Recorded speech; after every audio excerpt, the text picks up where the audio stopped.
Hello? Hello?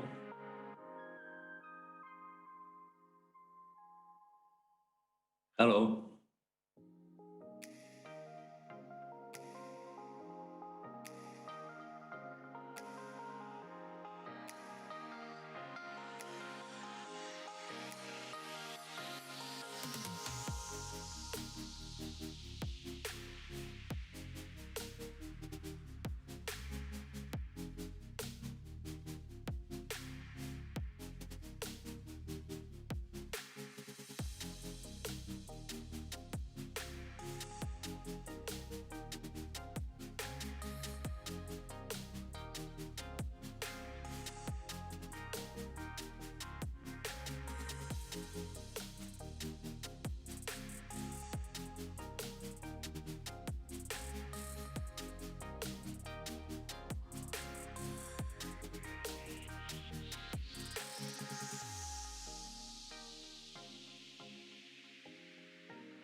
Good morning.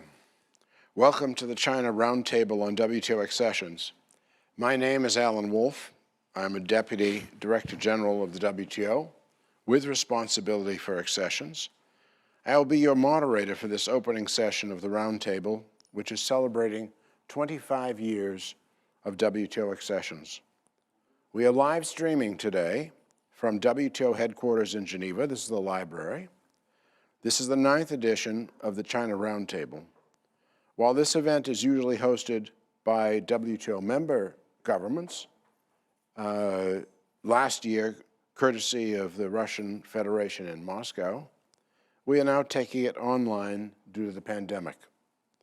Since 2012, the China Roundtable has provided an annual platform for dialogue on WTO accessions.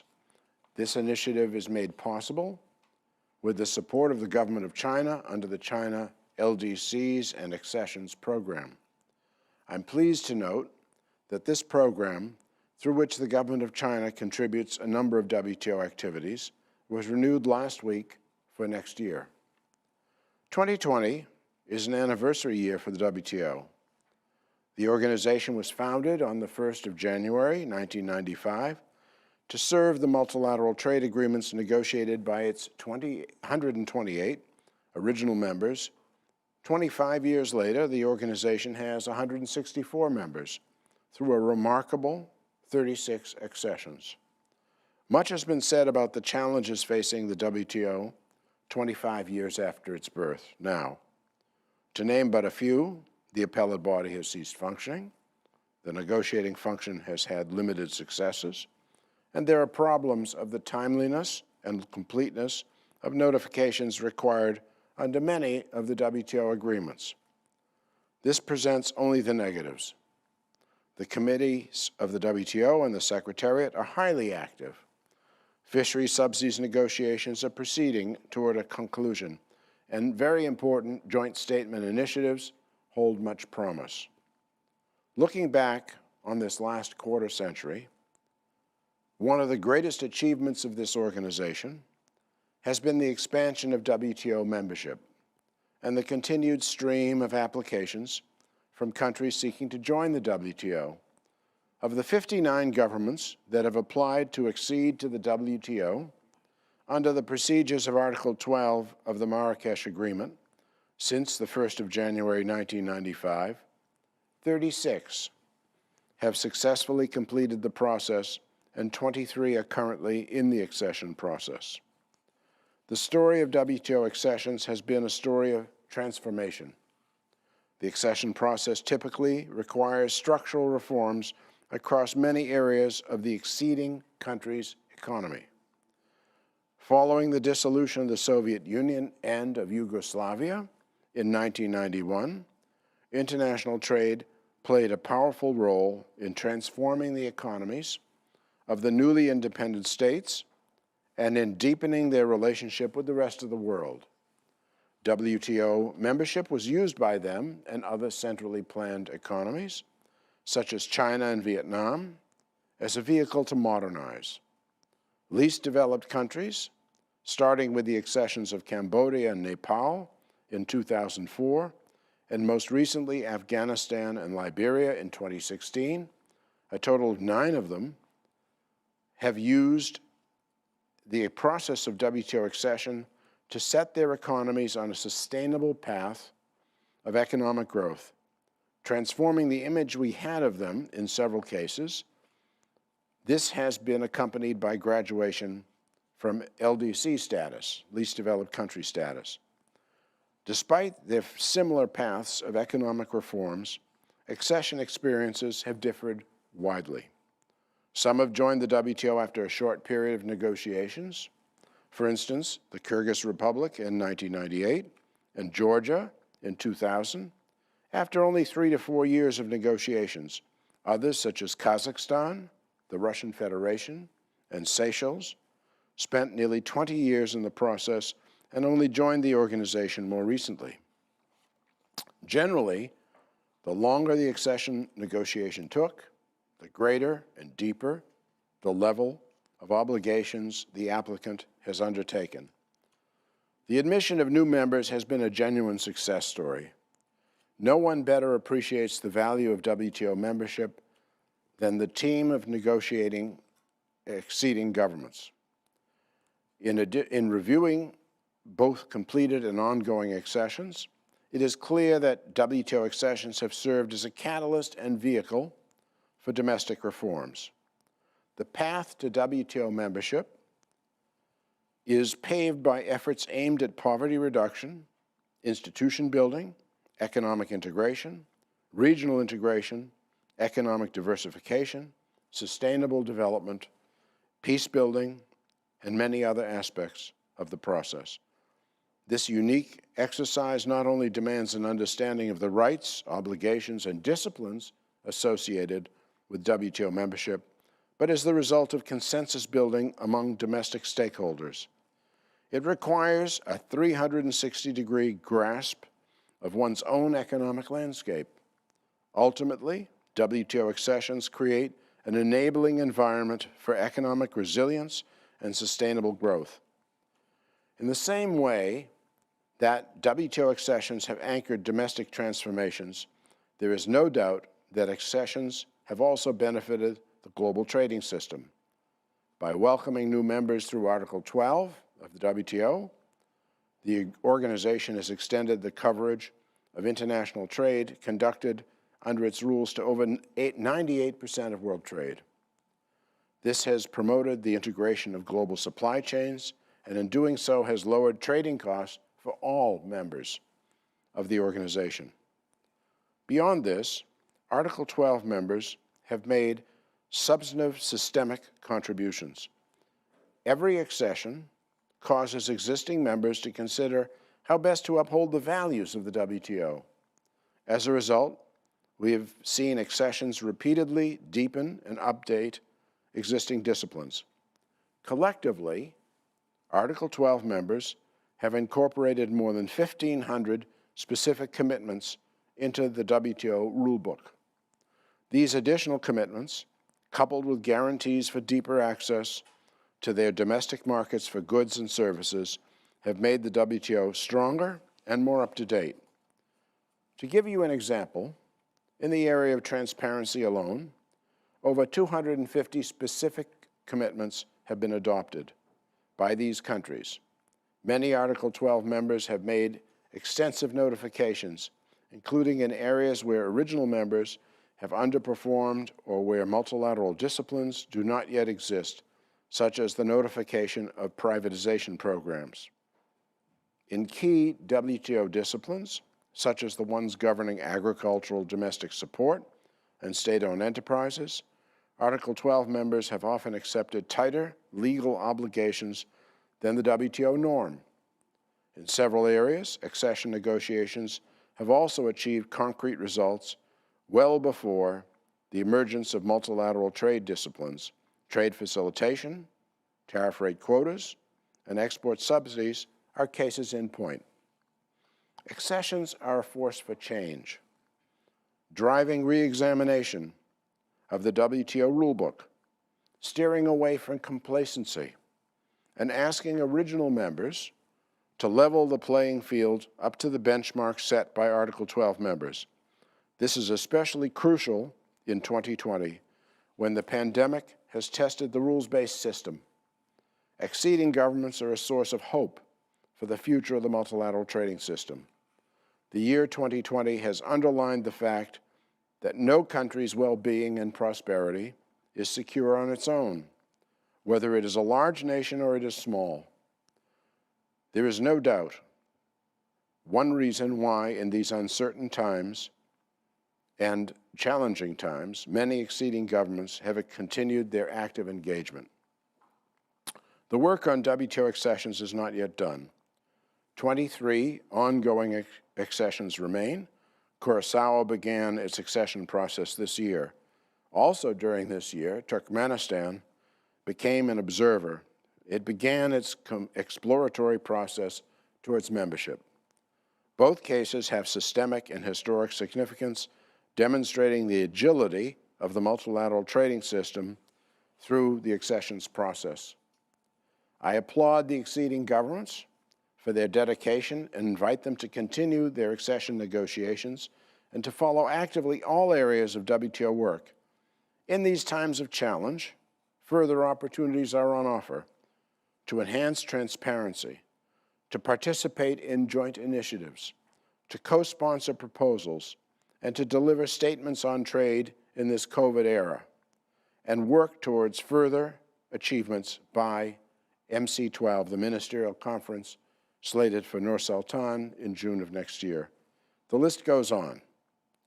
Stand firm in your support of the value of WTO membership. Be advocates for your citizens to improve their futures through international trade. Continue to participate in shaping the future of the multilateral trading system. Today's celebration presents a good opportunity to thank past and present accessions negotiators and working party chairpersons for years of their very hard work. Your work supports the integration of acceding governments and the interests of the organization's full membership. It is a pleasure to gather with you today, although virtually, and to hear and learn from your stories, the lessons learned, and vision for the future of WTO accessions. I'd also like to offer my congratulations to China and Saudi Arabia on the celebration of their respective 19th and 15th accession anniversaries today. We are also celebrating the accession anniversaries of Croatia and Kazakhstan, which marked respectively their 20th and 5th membership anniversaries on the 30th of November. I warmly welcome the permanent representatives of the 4 WTO Article 12 members who have joined us today around this virtual roundtable to share their commemorative moment with us and to lead the discussion in this opening session.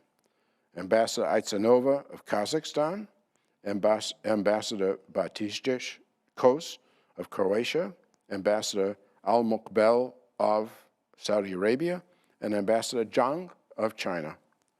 It is a pleasure to host a panel of such rich talent and diversity of experiences. With us today is the former director of the WTO's Accession Division, Mr. Arif Hussain, who led the division from its inception in 1995 until 2008, concluding a remarkable 25 accessions during his time as director.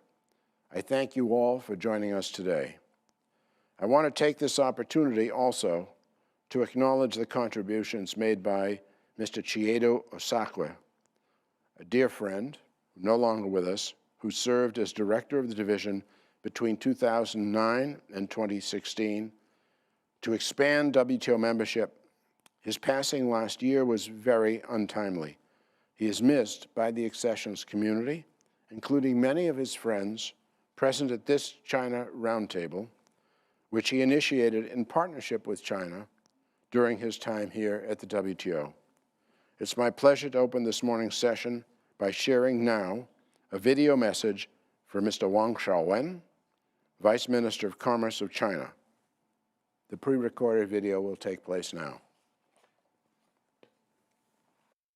Deputy Director General Alan Wolf, Ministers, Excellencies, colleagues, I am very pleased to participate in the 9th China Roundtable featuring 25 years of WTO accessions in review. We are celebrating this year as the 25th anniversary of the WTO, commemorating all the achievements the WTO has made. One of the most impressive achievements is the expansion of our big family of members, including the accession of China to this organization, among others. Back in 2012, China launched the first roundtable in cooperation with the WTO Secretariat, and since then, each year has seen new members joining the WTO. By the end of 2016, we had welcomed 6 least developed countries in total as new members.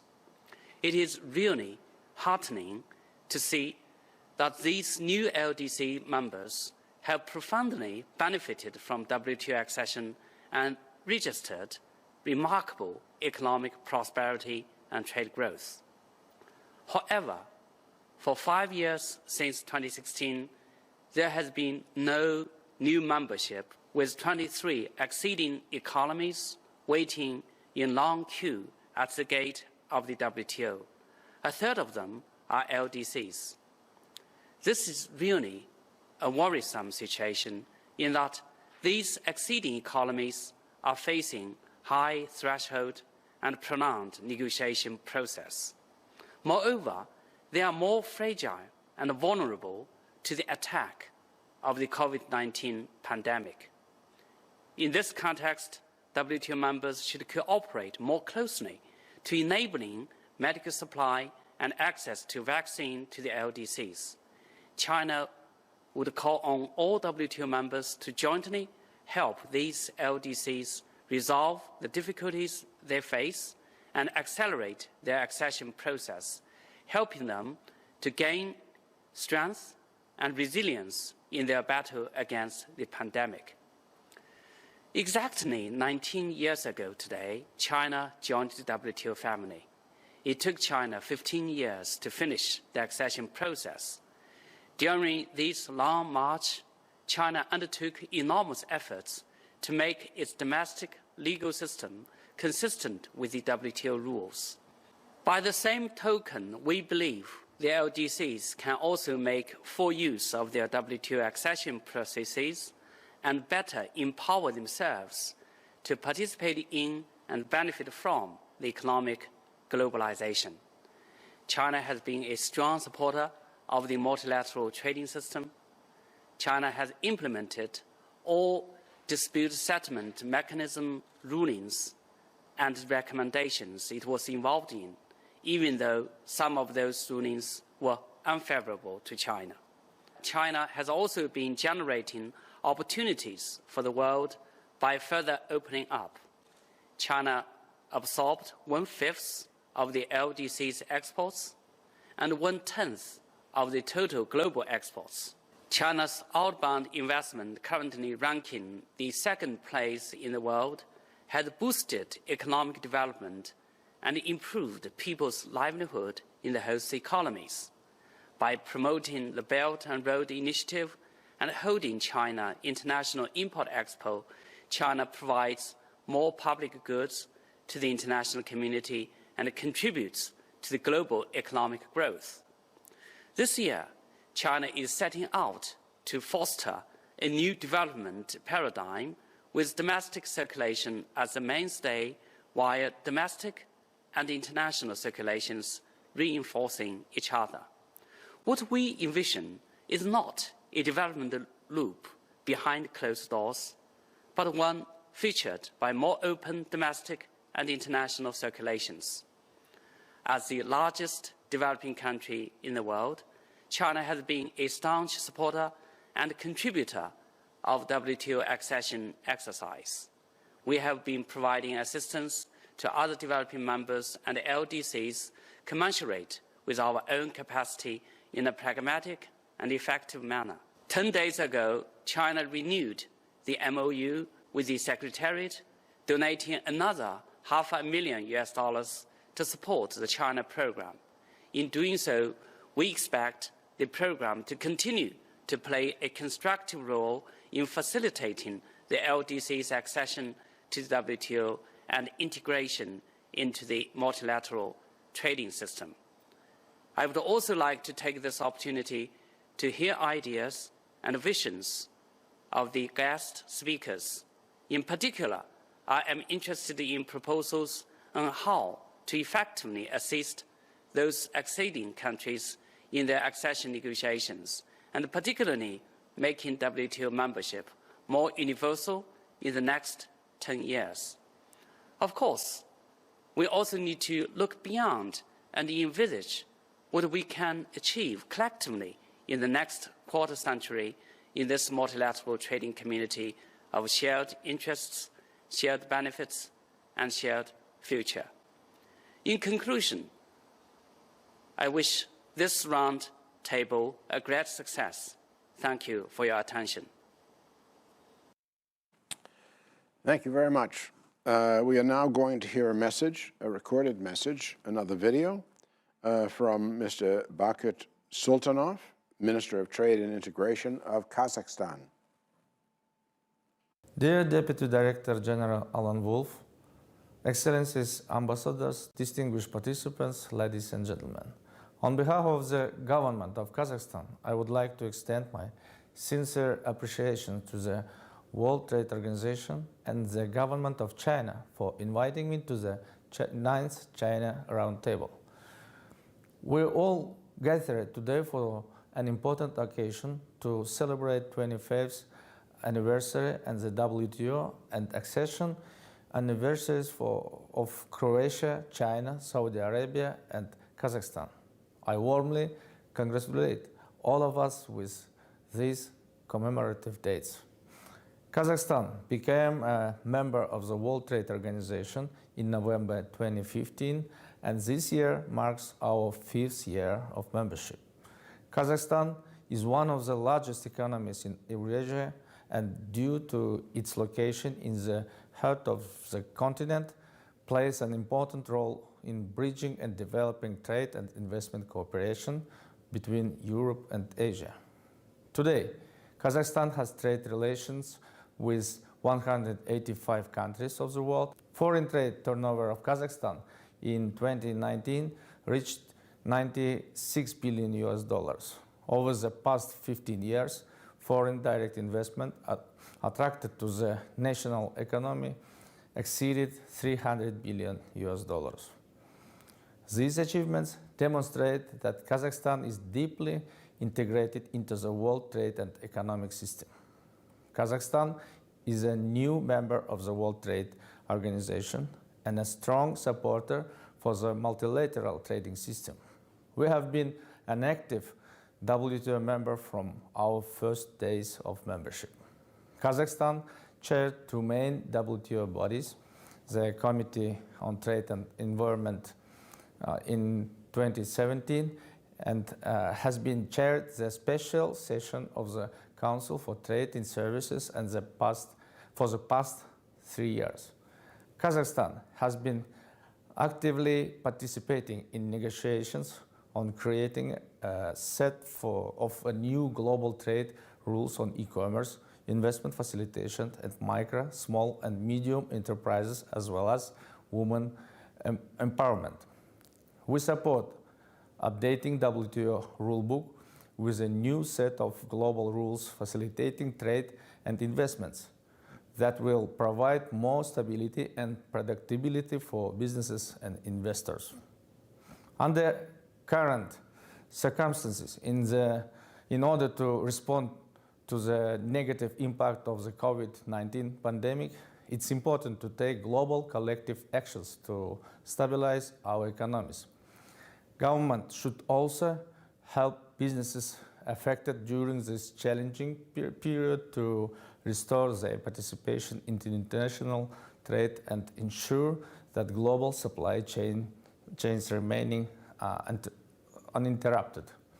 WTO is the only international forum that ensures stability to international trading system and global economy. We reaffirm our support for the central role of the WTO in international trade and ready to work together and reform these organizations with objective to make it relevant to the new realities and needs of the member states. We believe that with a new Director General and members' engagement, we will find a clear path towards reforms of the WTO and the 12th WTO Ministerial Conference and secure bright future for this organization. Thank you for your attention. Now let me turn to our distinguished panel. The objective of this morning's session is to take stock of the Accessions achievements, speak to the structural relevance of WTO accessions. I am very pleased to welcome our 5 panelists. I will invite each speaker to make a 5-minute intervention, after which I will facilitate a brief discussion following their statements. First, I'm pleased to invite Her Excellency, Ms. Jana Aitsanova, to share her insights. Ambassador Aitsanova played an instrumental role in Kazakhstan's accession as then Minister of Economic Integration. She served as Kazakhstan's chief negotiator and special representative to WTO accessions in the negotiation for over a decade.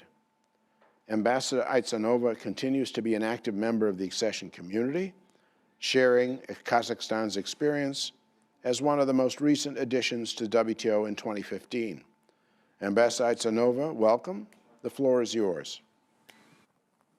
Thank you, Alan. I hope you hear me.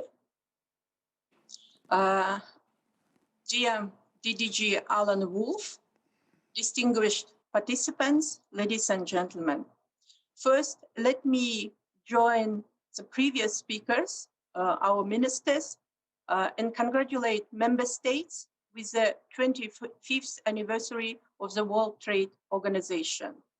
And I also would like to join congratulations to Article 12 members who are celebrating today the respective important days of joining the World Trade Organization today with us.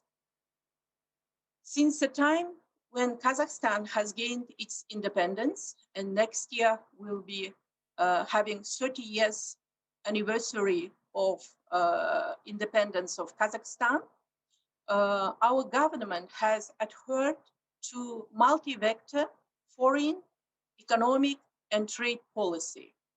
The ultimate goal of this policy was to improve the business climate, to ensure sustainable economic growth through diversification of Kazakhstan's economy.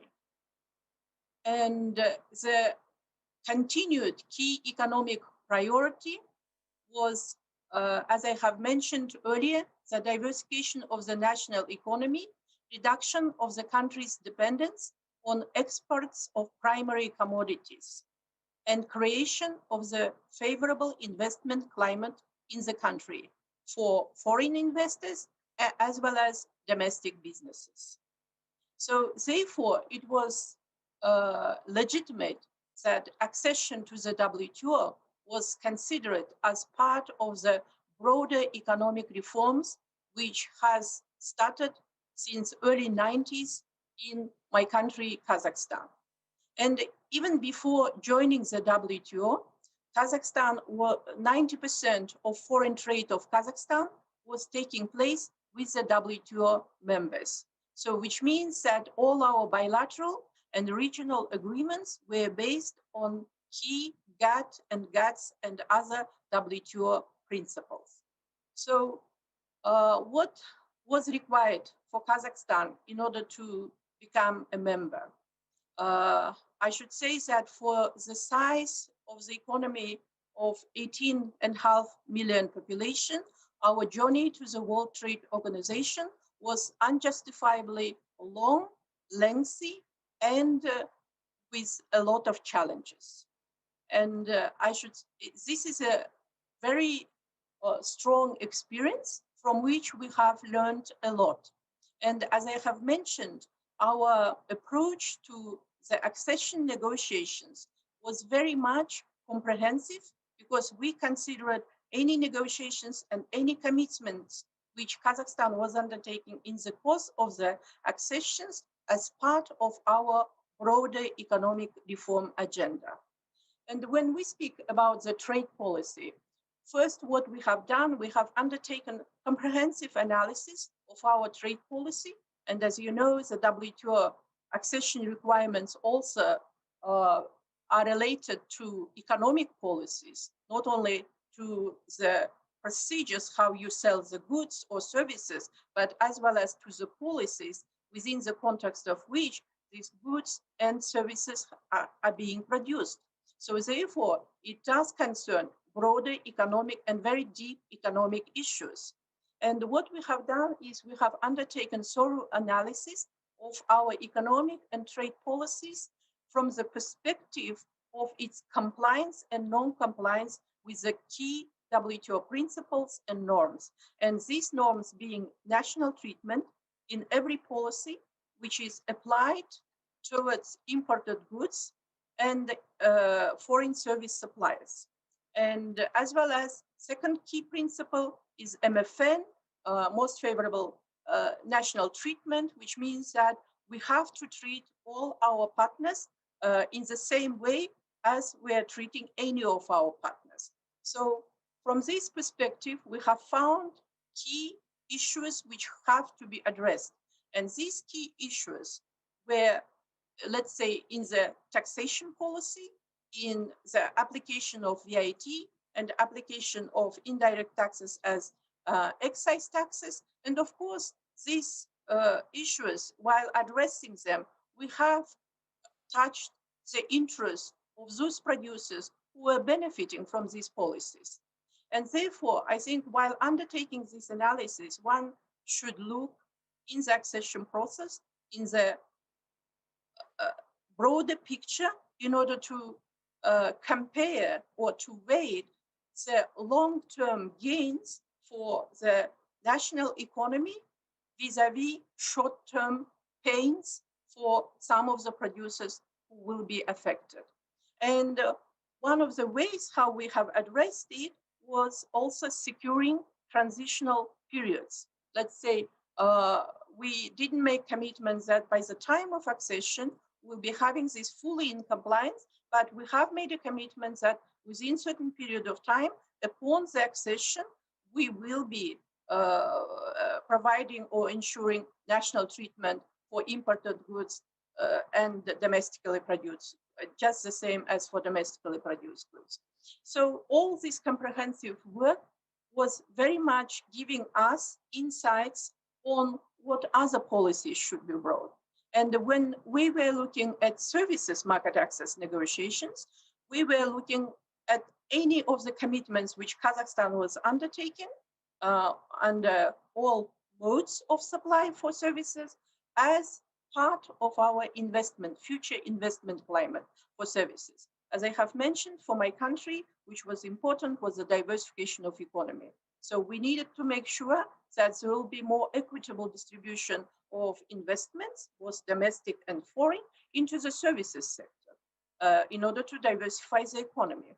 And these services, when we were making commitments on liberalization of telecommunication services, on liberalization of financial services, on liberalization of transportation services, we didn't look from the perspective of just this services sector and what would be the effect for suppliers, domestic suppliers of these services.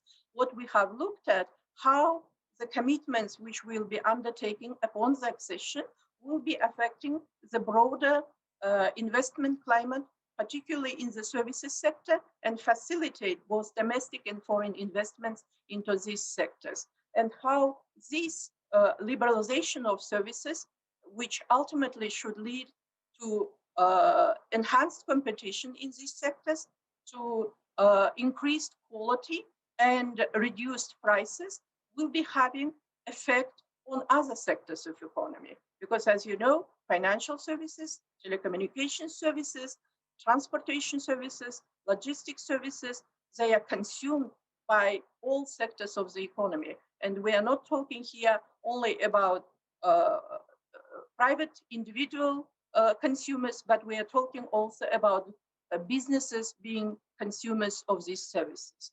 So therefore, I think that if you take as a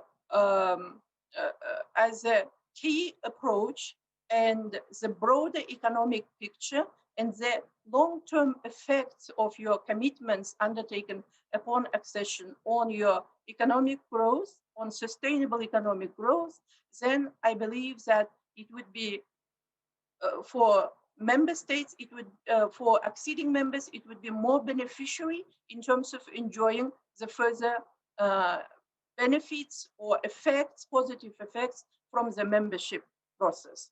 So as an example, I just would like to say, since I have mentioned about liberalization of the services sector and commitments, I would like to say that since even during the 3 years upon accession to the WTO in the course of 2016 and 19, we see that almost 30% of all foreign direct investments and we managed to attract to the economy almost 90 billion US dollars during this 3-year period of FDI. 30% they have been attracted to the services sector, to key services sector. And in overall share, half of the FDI of this 90 billion US dollars went to non-commodity, to the sectors of the economy outside extractive sectors.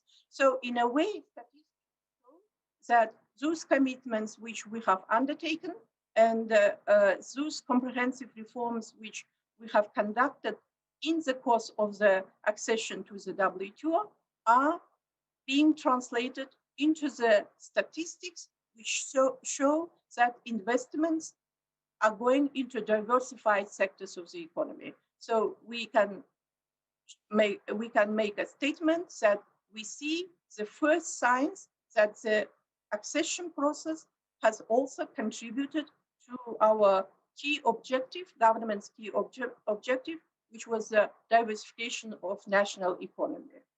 So I think that I could stop here. I just would like to add that in the course of the accession preparation process, Kazakhstan has adopted new laws and introduced the necessary amendments into more than 100 legislative acts in Kazakhstan. So all these changes in the policies and legislative and regulatory framework was part of the broader and more comprehensive reform process, which was also including into itself the work which was required in order to bring Kazakhstan's policies, economic policy and trade policy into compliance with the WTO norms. I would stop here, and then I could, I believe that in the course of discussions, I could also reflect how Kazakhstan as a member participating in the work of the WTO. Thank you, Alan. Thank you very much, Jana. I might say or reiterate that no one knows the WTO better and their own economy better than a chief negotiator of a country in the accession process. The experience which is being conveyed to us today really cannot be replicated by anybody else. They are phenomenal. And Jana, we thank you very much. Our next speaker is Ambassador Vesna Batistić-Kos, permanent representative of Croatia to the WTO. Croatia joined the WTO in the year 2000 as our 140th member. Around the time of Croatia's accession, Ambassador Batistić-Kos joined the permanent mission of Croatia, later returning to Geneva in 2015 after her term as Assistant Minister of the Directorate General for Multilateral Affairs and Global Issues, Ministry of Foreign and European Affairs. Ambassador Batistić-Kos, you have the floor for your 5-minute intervention. Thank you very much for being with us today. Thank you very much. Good morning. Distinguished moderator, DDG Ambassador Wolf, thank you very much for giving me the floor. Thank you also very much for your inspiring introductory remarks. Distinguished panelists, excellencies, ladies and gentlemen, let me also start by congratulating to all member states and to the organization the 25th anniversary of the WTO, the 25th birthday of our organization. And it is indeed my honor and pleasure to be part of this panel looking into the WTO accessions in review. I thank organizers for this important initiative, and my apologies for not being skilled enough to incorporate this beautiful background banner in my presentation as well.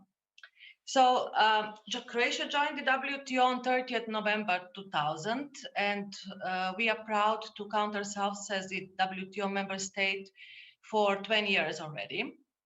I'm happy to use this opportunity to share my country experience on its path from a war-torn country in economic transition to becoming a WTO member state who also this year, for the first time, assumed the role of the European Union presidency. And allow me to start with a general observation. If we briefly look back to 25 years ago, the year of WTO creation, it is remarkable to what extent the world has changed. The mid-90s were a period of trust in process of globalization as a force for good. And for a brief moment, it seemed as if the answer to fundamental global challenges have been found. Quarter of century forward, and we see our era characterized by erosion of trust in globalization and multilateral institutions. This crisis of multilateralism has been further aggravated by new challenges stemming from rising global competition, climate changes, migration pressures, technological and digital revolution, to name a few. Tackling these challenges is especially daunting for small economies. And that is precisely why we should remember the important role the WTO can play in addressing those challenges in helping small economies. And that is certainly a role the WTO played during Croatia's complex and challenging process of transition to democracy and market economy. For Croatia, 90s were difficult times, times of war and post-war recovery. But at the end of the tough decade, it came a new beginning. In 95, Croatia had barely begun the process of integration into global community. We secured our sovereignty and independence, but war left a heavy toll in terms of lives and material damage, which significantly slowed economic progress and transition processes. As a result, our integration into global economy was delayed. Nevertheless, we aspired to become an open market-oriented economy and to start on our path of economic integration into the global economy. And in that regard, the prospect of WTO membership was one of the most important strategic goals. The importance of WTO accession for Croatia was manifold, and I will mention here three main benefits: stable and predictable trade relations, domestic economic reforms, and regional integration. First, the accession was especially important for Croatia as a small and developing economy, especially since our most important trade partners were all member states of WTO.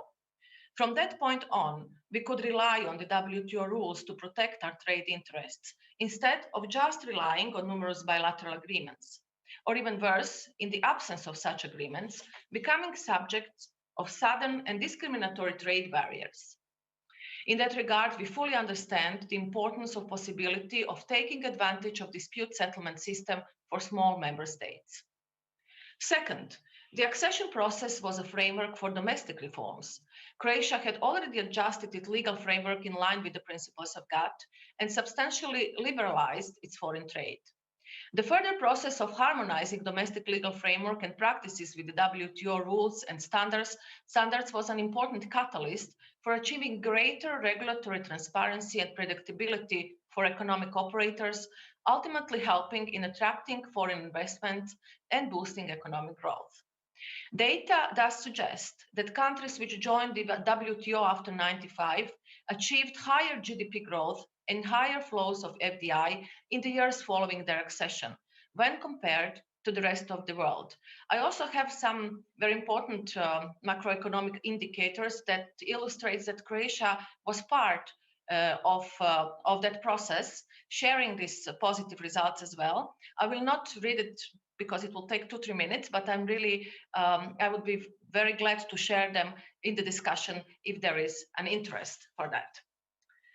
And finally, joining the WTO was one of the prerequisites for starting European integration process. The EU conditioned that any aspiring member state first becomes a member of WTO. And indeed, in order to start the European integration process, we had to become a functioning market economy and gain the ability to cope with competitive pressures. Croatia joined WTO in 2000 after 7 years of complex negotiations, thus becoming the 140th member state. In May 2001, Croatia concluded its first agreement with the EU, which established wide-ranging cooperation and opened a prospect of EU membership down the road. Furthermore, WTO membership was a prerequisite for gaining access to regional trade areas, such as CEFTA, Central European Free Trade Association, an important intermediate step for countries aspiring to become EU members. During that period, countries of the region were encouraged by the EU to strengthen their regional cooperation, including through regional trade arrangements. The goal of this step was to establish a free trade area between those countries and the EU in compliance with the rights and obligations arising from the WTO. In any case, the influence of the WTO legal framework in all these processes was crucial and stresses the importance of coordination between WTO accession process and regional integration processes. The WTO proved to be perfect catalyst and framework for both domestic economic reforms and for process of regional integration. And in conclusion, on 17 July 2000, when General Council approved the entry of Croatia to the WTO, then Director General Mike Moore expressed the hope that, and I quote, through closer trade, the WTO can, in a small way, help foster greater peace and stability in Southeastern Europe. And just a week ago, at the concluding session of the WTO Trade for Peace, our moderator today, Ambassador Wolf, pointed out that 23 countries and territories are currently in the process of accession, some of them still suffering after years of conflict. Having been in a similar position 2.5 decades ago, it is hard to overestimate the value of the WTO membership for a country that wants to embark on a path of peace and prosperity. Without stability and predictability brought by the WTO system, those countries face further insecurities and discriminatory trade practices. It not only facilitates reform, which leads to prosperity and higher living standards, but it serves as a basis for developing stronger regional cooperation. In that sense, regional and bilateral trade relations, firmly anchored in WTO rules, are complementary to multilateralism. And Croatian path is a clear illustration of that claim. I thank you, Mr. Moderator. Very much, Ambassador. What the ambassador underlined was the relationship of peace building activities to joining the WTO. It's true for many of the countries in the Horn of Africa now in the process of accession, but it was also true for countries such as Croatia. This organization was born from the multilateral trading system, a consolidation of the multilateral trading system. The system itself was conceived after 2 world wars and a Great Depression. So peace building is part of our heritage and part of our current objectives. Domestic reforms were emphasized, which are absolutely essential for moving forward in terms of progress. Compatibility with regional integration, not a substitute for it. The mutually supportive activities of regional integration and WTO accessions was also underlined. Our third panelist, to whom we turn to now, Ambassador Saker Abdullah Al Mokbel of Saudi Arabia. 2020 is not only Saudi Arabia's 15th accession anniversary, but also a year that marks Saudi Arabia's leadership in the presidency of the G20, bringing the turbulent world together during the COVID-19 pandemic and beginning the process of WTO reform through the very special and very important Riyadh Initiative. Ambassador Al Mokbel arrived in Geneva this past October as Saudi Arabia's permanent representative to the WTO, having served earlier as deputy permanent representative of Saudi Arabia's mission to the WTO and a counselor in charge of legal affairs between 2011 and 2017. So he has rich and varied experience in the WTO over an extended period of time.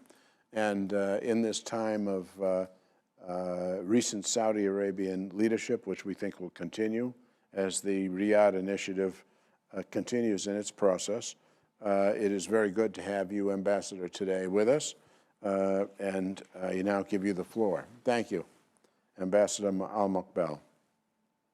Thank you, Alan. First, thank you, Alan, for your insightful introductory statement and remarks. Deputy Director General, Your Excellencies, distinguished delegations, ladies and gentlemen. I am pleased to take part in the 9th China Roundtable in the WTO accession, and I would like to thank also His Excellency Mr. Wang Shun, Vice Minister of the Commerce of China, and His Excellency Mr. Bakiat Sultanov, Minister of Trade and Integration of Kazakhstan, for their opening remarks. I also thank the previous speakers for sharing with us their experiences in the accessions. Also, I'd like to extend my thanks to the delegation of China here in Geneva and the WTO Secretariat, especially the Accession Division, for organizing this event. As you mentioned, this year is the 25th anniversary of the WTO. And today is the 11th of December, is the 15th anniversary on the accession of the Kingdom of Saudi Arabia, which coincides with the same date of China accession to the WTO 19 years ago. Here also, I would like to congratulate Kazakhstan and Croatia for their 5th and 20th anniversary of the accession this year, respectively. The Kingdom of Saudi Arabia started its negotiation to accede to the General Agreement on Trade and Tariffs in 1993. And to do so, after 12 years of negotiations, KSA concluded 365 bilateral rounds of negotiations to sign 62 bilateral market access agreements in goods and services.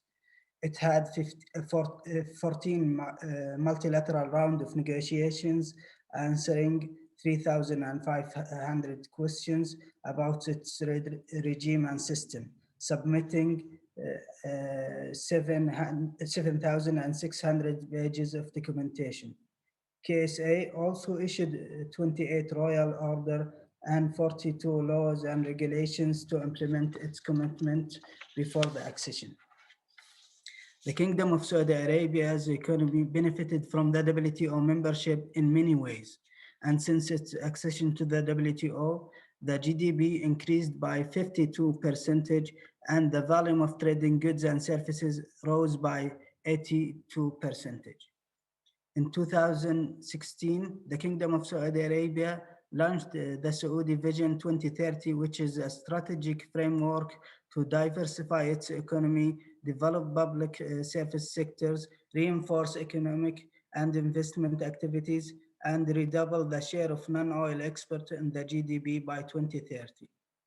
This year, as you mentioned, Alan, the Kingdom of Saudi Arabia, under its presidency of the G20, has set one goal of realizing opportunities of the 21st century for all. In trade and investment front, leaders of G20 addressed the importance of supporting the multilateral trading system more than ever to realize the goal of free, fair, inclusive, non-discriminatory, transparent, predictable, and stable trade and investment environment. The Kingdom of Saudi Arabia, under its presidency of this year, supporting the necessary reform of the WTO, to which the Riyadh Initiative on the Future of the WTO provide political support. Also, the leaders of G20 countries agreed to spare no efforts in facing the pandemic and pledged more than 21 billion US dollar to meet immediate funding needs, especially to develop diagnostic tools, vaccines, and effective treatment. And the Kingdom of Saudi Arabia has contributed by more than 500 million US dollars to support these efforts. Also, the leaders of the G20 took extraordinary measures to support the economy as part of this year's G20 action plan, such as the unprecedented G20 economic stimulus of injecting over 11 trillion US dollars into the global economy to support businesses and protect individuals' livelihoods, and made available more than 14 billion US dollar in debt relief to the most vulnerable countries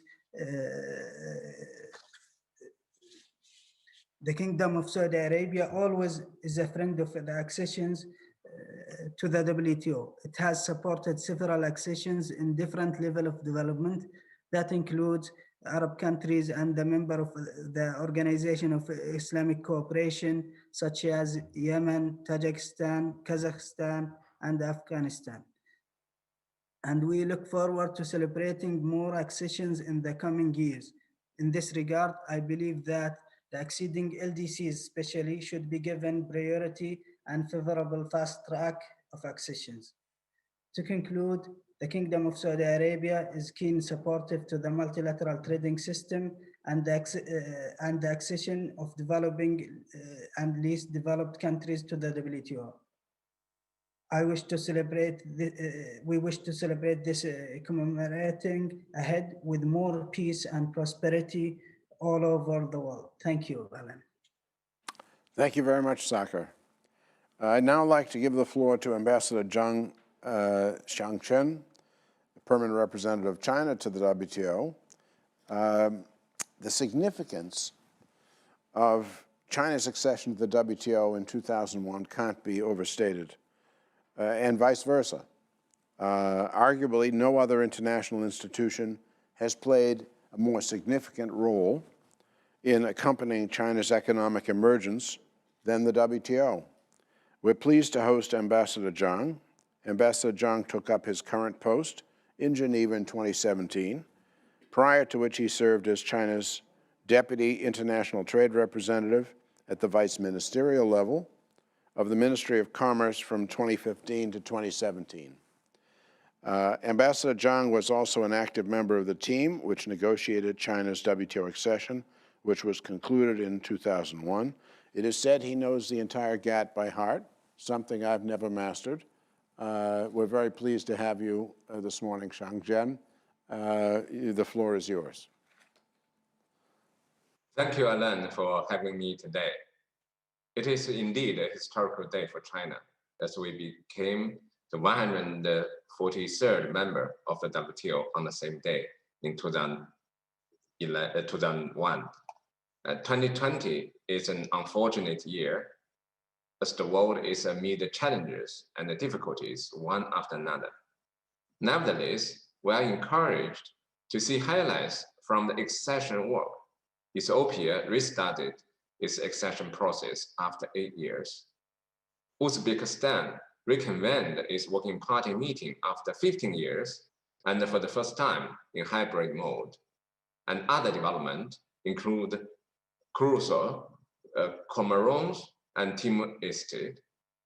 Looking back the 25 years of WTO accession, as well as 19 years of China's membership, I would like to share some observations in terms of my 3 roles.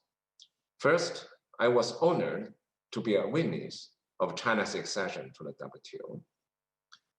China started its 15 years of negotiations to resume its GATT seat and join the WTO in 1986.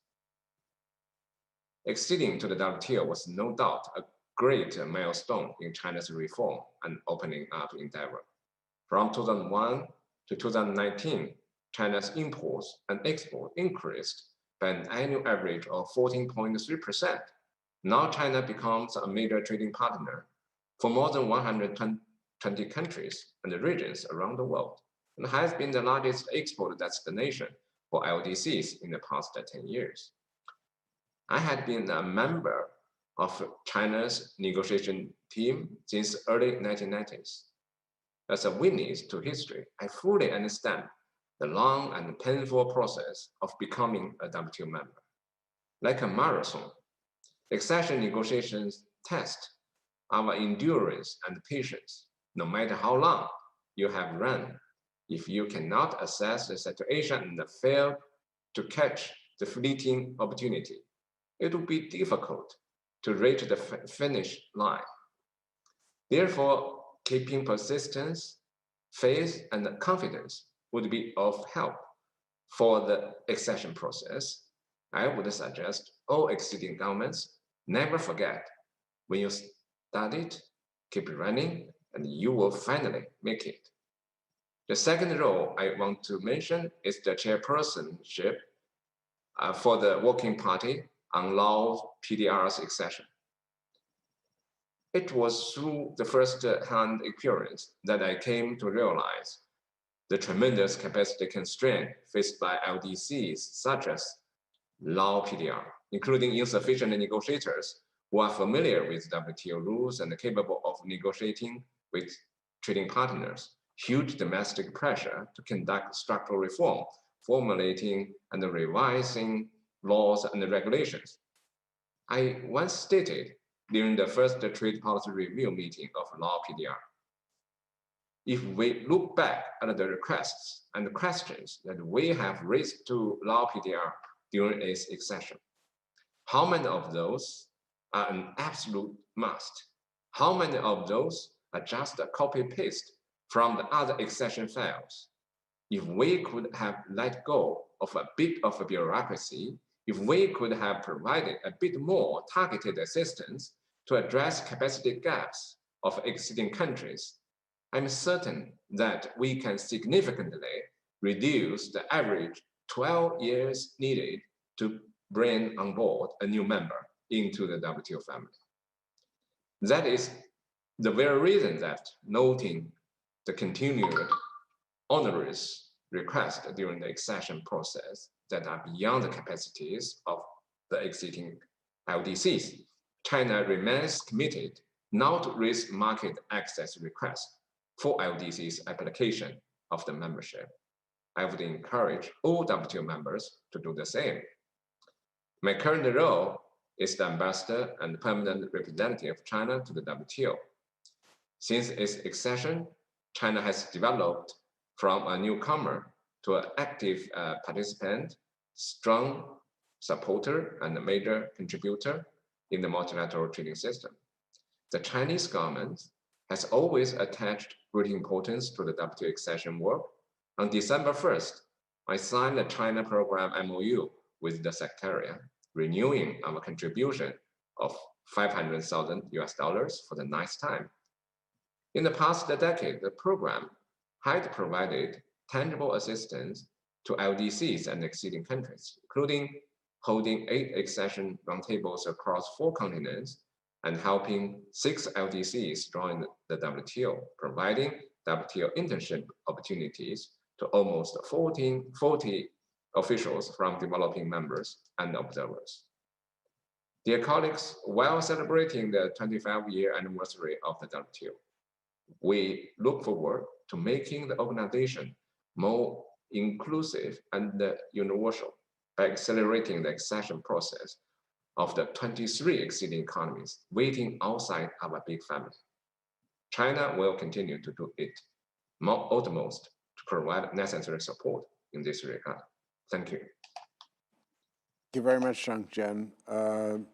The WTO is headed towards universality. It already has 98% of world trade that is covered by WTO rules, but the fact of the matter is it's of great assistance to the developing countries that are in the queue coming in, the least developed particularly.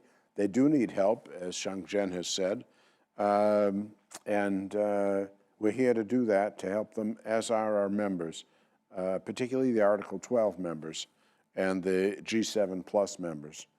Our last panelist is someone who's highly experienced here.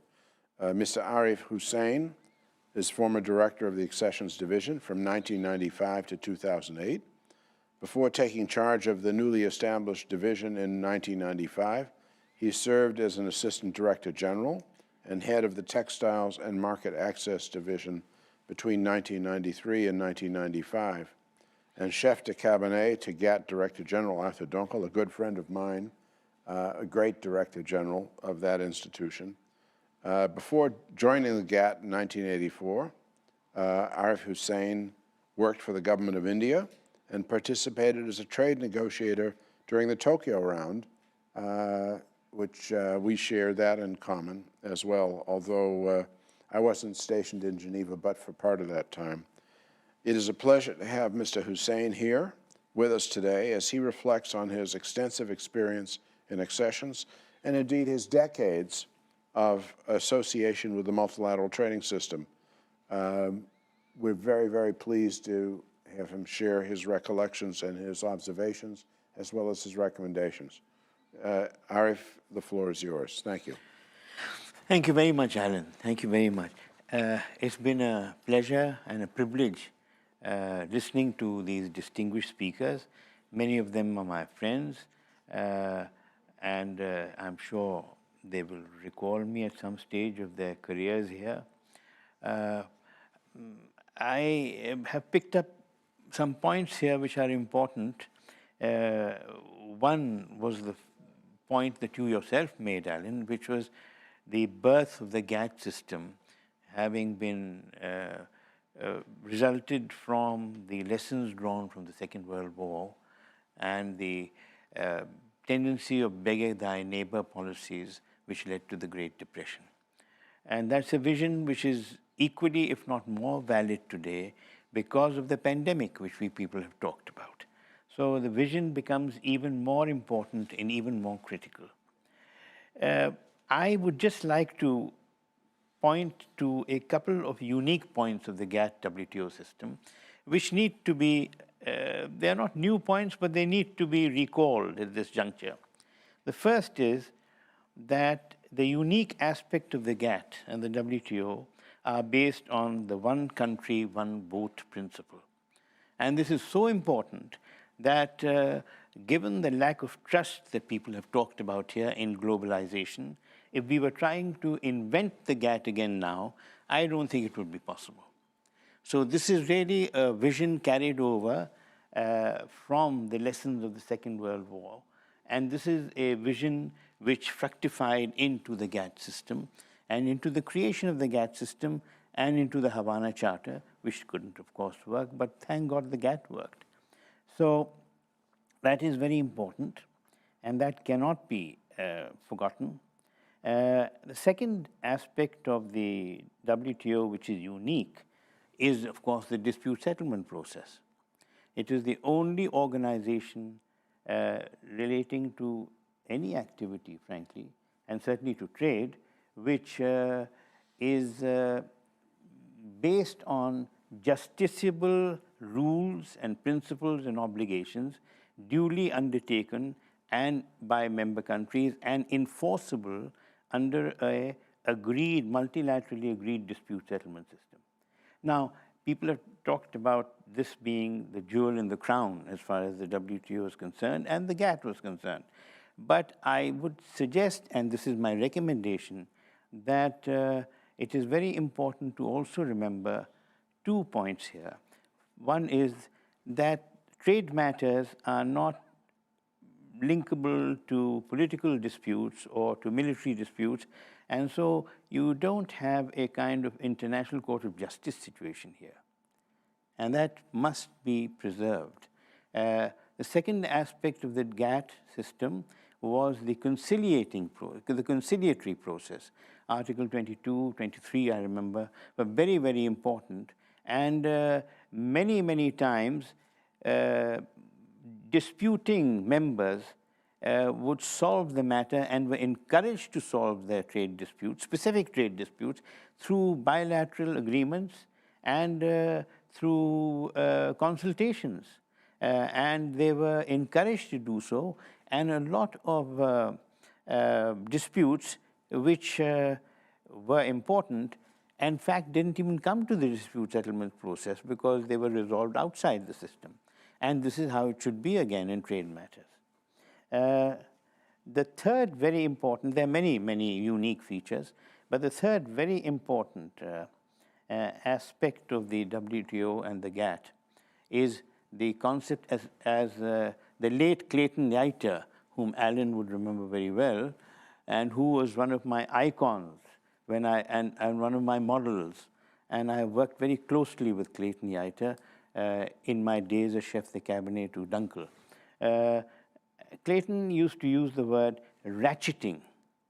And ratcheting is a very, very vital concept. And nobody has talked about this ratcheting concept except Clayton Yeiter. And by that, he meant that the GATT system and the WTO system, when he talked about the GATT system, is really a system where your obligations can only be ratcheted upwards, and they cannot be brought down.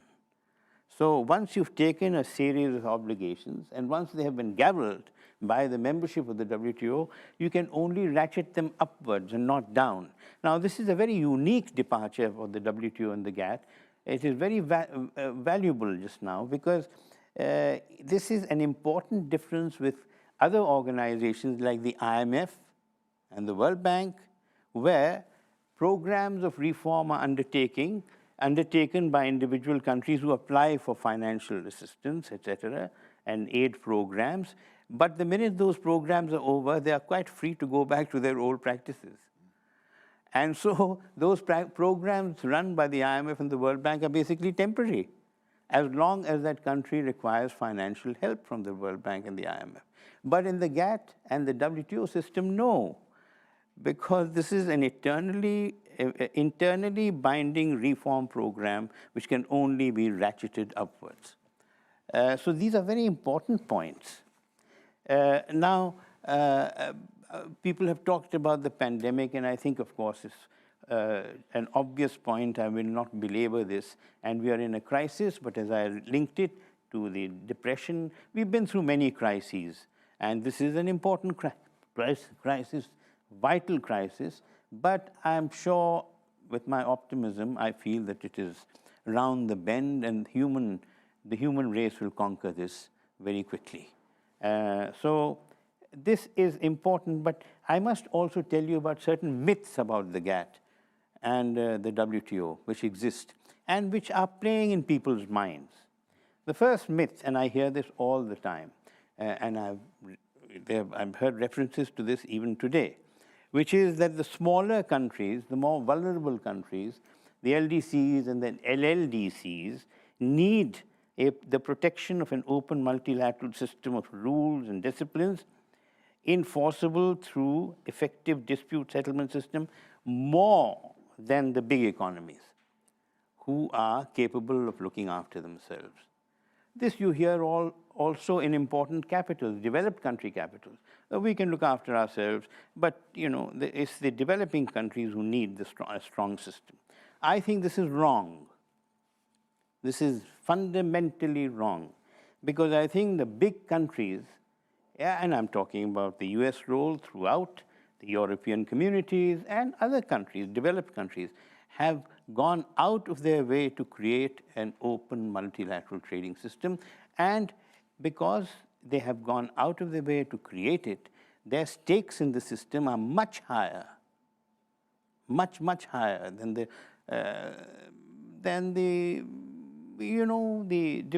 more vulnerable countries. Because if the system does not lead to success, their vital international global interests will get affected.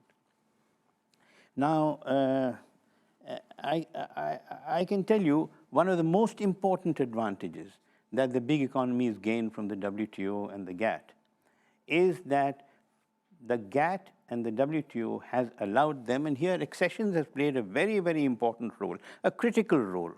The WTO and the GATT has allowed these countries to address trade matters within the ambit of trade itself, and not allow trade matters to spill into military tensions and political tensions and all kinds of other unsettling factors. So trade issues, trade disputes have, for the first time, tended to be addressed within the area of trade. And this is a great contribution of the Article 12 process too. Because I've seen this over my years when I supervised, negotiated, chaired 25 accessions of the WTO. In each of these accessions, there were political tensions, some very serious, and I will not name the countries, but I can think of at least a dozen odd accessions where the politics of the accession process was very, very important. And because of our honest brokership role and the trust that the Secretariat enjoyed during this process. I certainly felt that trust. I knew the bottom lines of most of the countries. They were able to get over put aside their political disputes and go ahead with the accession process, which is basically a trade-oriented issue. Now, the most important, it is a privilege for me to be here because all the countries who are celebrating the anniversary, I have personally been involved with, and they know it. There's Saudi Arabia, but much more important, there's China. China was my defining experience as a director, and the defining experience with the WTO. And the Chinese government had trust enough with us, the Secretariat, to also simultaneously conduct the accession negotiation for Chinese Taipei is a tribute that the WTO will always be proud of, because I don't think this feat has ever been repeated in any other organization. I congratulate the Chinese government and Chinese Taipei for accommodating an obviously political issue in the context of trade and in the context of customs duties and customs territories, et cetera, et cetera. And it's going quite well as far as trade is concerned. Now, the other myth, of course, I remember Mr. Dunkel's speech in UPenn in Pennsylvania. I don't remember the year, but this is the time when Ambassador Carter Hills was USTR. And he made this point about the smaller and the bigger countries requiring the WTO. And he, of course, said that a smaller country in negotiation, bilateral negotiation with a bigger country, has no alternative but to try and increase the area of negotiations by including political issues, military issues, and all the other kind of things which lead to a confusion. So a textile importing developing country could be tempted to use this lever of a political lever and military lever in order to coax the big country to, give a larger textile quota, for example. And this has also happened in my experience. So, and Arthur Dunkel raised this point, and Ambassador Carter Hills, I remember she appreciated this point very much. Now, the second myth that I'm talking about is that the WTO is about totally free, uninhibited trade. Now, this is not correct, because the WTO is not about free trade. The GATT and the WTO are much more pragmatic than that. The WTO and the GATT have always been in terms of freer trade and more predictable trade and more transparent trade, but not about uninhibited. It's not a utopian organization. And so you have rules of customs valuation, anti-dumping, safeguards, security clauses, all remain in use, but all remain to be taken to dispute settlement processes if they were misused. I'm getting a signal that we have to turn to questions very shortly, so if all right, you could thank you so much. conclude. Now, I'll just come to the accession process. The accession process is, of course, very important, and you have when I came to the WTO, it was ad hoc, completely, it didn't even exist. So we put in together the ACC1, which has become the Bible, and that is based on two most important issues, which is, one is that it is a balance between the interests of interests of an acceding government and the requirements of a rule-based organization. That's the first element of the ACC1. And the second element is flexibility. So it was not gavelled, it was not cast in stone, and the idea was to make it grow and expand the procedures as experience was gathered. And finally, we've talked about the ratcheting principle. It's very, very important in the post-accession phase, because in the post-accession phase, the implementation of obligations undertaken will be the criterion of whether a member has truly acceded to the WTO or not. And therefore, in that context, thank you very much. I'm sorry I've overshot my mark, but I'm very bad with these. Well, you have a lot of experience to share with us, so we appreciate it very much. All the best. Thank you so much. And my congratulations to you, the government of China, to the ambassador, to Kazakhstan, and to Saudi Arabia, not to mention Croatia, which I was very intimately involved with. Congratulations. Thank you, Thank you. Arif, and thank you all to panelists for your interventions. We learned a lot. We're now going to open the floor for discussion and comments in the few minutes we have left. For those of you following the discussions on the WTO's website, on YouTube as well, we invite you to send your questions by email to accessions@wto.org. This email address is being displayed in a banner on your screen just now. For those of you connected via Zoom, please so-called raise your hand virtually, which you probably know how to do. Don't forget to let us know where you are tuning in from. So we'll wait for questions to appear. In the meantime, I might say that we've lost a bit of the deliberative function over the years, which we have to recapture. We have it in the joint statement initiatives. We have it in the committees, but we're not moving forward on a broad front. And of course, the fisheries negotiations are very important. I think we've lost, although the records are very difficult to come by, so there's less transparency, but the conciliation function that you mentioned is less in evidence. The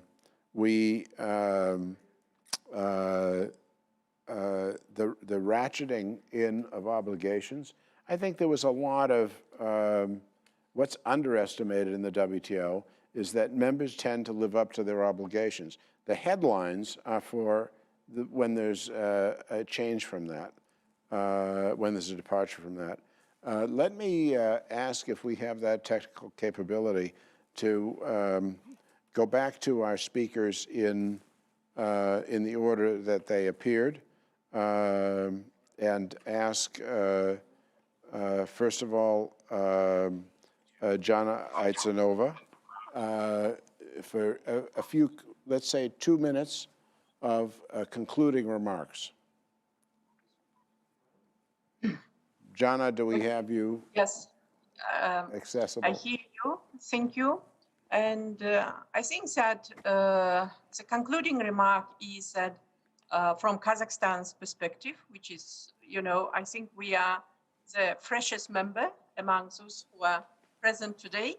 And we are celebrating only 5th anniversary of our accession. But what I would like to say is that accession itself is not the end, it's the beginning, as we have learned.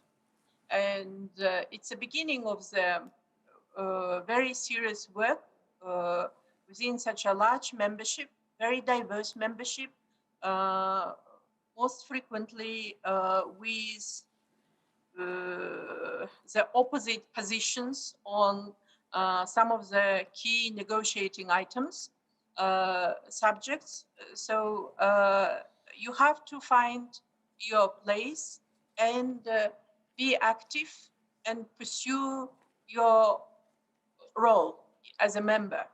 So for Kazakhstan, it was important to participate in the development of new rules and regulations. And mostly I'm speaking about joint statement initiatives, GCIs. And I also would like to prioritize among them investment facilitation, plurilateral negotiations going on, and e-commerce negotiations. And we have also joined for services this domestic regulations text. And of course, support to MSMEs, it's also important, and gender strengthening. So what I would like to mention here, what we see from the negotiations, ongoing negotiations, that most of the countries, and particularly least developed and developing countries, their objections to these plurilateral negotiations to joining first, or secondly, to joining all aspects of these negotiations is very much explained by a lack of institutional capacity, by a lack of negotiation skills, and by also not having the regulatory framework at home, national regulatory framework at home in place in order to be able to determine the positions of these members. So from our example, I would like to mention that we have agreed with the UNCTAD and ITC that they will be helping us within the framework of the project, regional project, which is funded by European Union.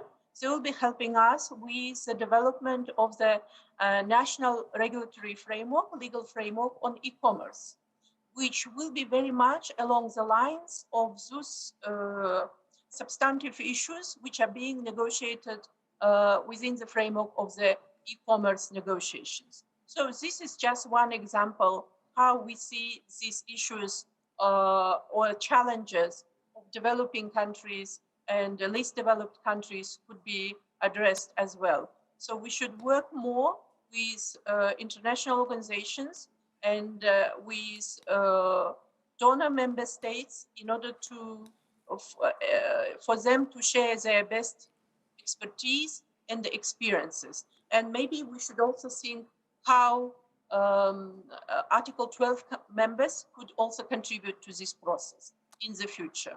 Because I believe that it's also a similar challenge which we are facing among Article 12 members. So I'll stop here because I know that there is a shortage of time. I appreciate it. We have, let's say, a minute and a half each for our other panelists. If we're still connected to Croatia, Ambassador Batistić Kos, if you have a concluding few words. Thank you very much.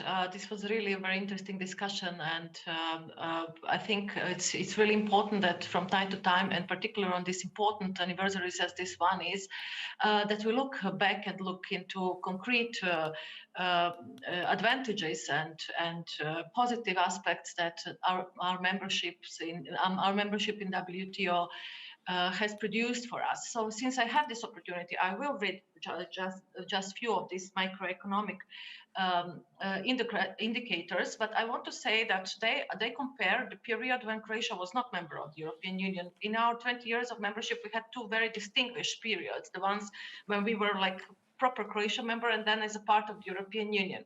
But even in this first decade, a little bit more than a decade, the results were very, very impressive. And I'm comparing the year 2000 and year 2013. Where in 2000, the year of our WTO accession, GDP per capita was slightly above $4,000 US dollars, and inflation reached over 7%. In 2013, GDP per capita reached over $13,500 US dollars, and inflation rate was 2.2. And for the same period, Croatia recorded substantial growth of exported goods and services, going from $7.6 billion US dollars in 2000 to $23 billion US dollars in 2013. Same applies to the important goods and services, which went from $8.6 billion in 2000 to $24.7 billion in 2013. So there are different, very concrete indicators why it is really important for a small economy to join WTO.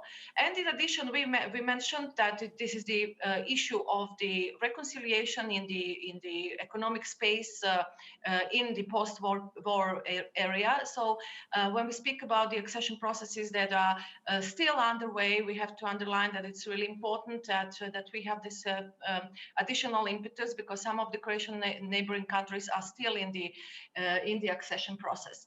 And then, with all this being said, today it's very fashionable. It's really it has become the sort of habitual when we speak about WTO to criticize WTO and to speak about the elements that could be improved and that doesn't work, and that particularly maybe this year were a bit more obvious than before. But it is really important that we also keep in mind the very concrete and very important aspects of positive influence of WTO for our countries, for our regions, and for our economies. Thank you. Thank you very much. A quick last thought, Saka. Ambassador Al-Muqbal, floor is yours. Thank you, Alan. And in brief, just we say that always crises create also opportunities. We witnessed how the collective responsible role of the G20 this year made a significant contribution to the toward facing the pandemic and its impact on the economies. We are here in the WTO needs of each other. The level of development diversify this unique rules-based system.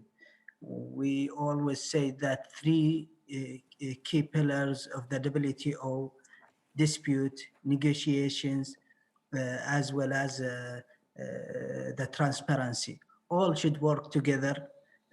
All should be enhanced. And I believe that Riyadh initiative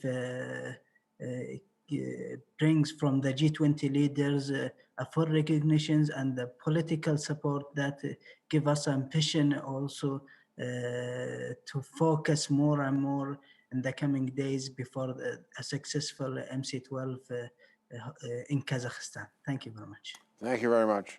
And now, Ambassador Zhang Shangzhen, a final thought for us? Thank you, Alan. I would like to make two comments. First, as I mentioned, because of the length of the accession negotiation is a marathon. That's correct, but it's not a complete description. Actually, the accession negotiation is also a 100-meter race. For the acceding countries, they must have the capability, especially at the critical final stage, to catch up with the opportunity. If you miss the opportunity, you will miss it for a very long time. And my second point is that, as you know, today is China's 19th anniversary of accession to the WTO. Originally, I planned to organize a firework performance, but unfortunately, the municipal government didn't issue the license because of the pandemic.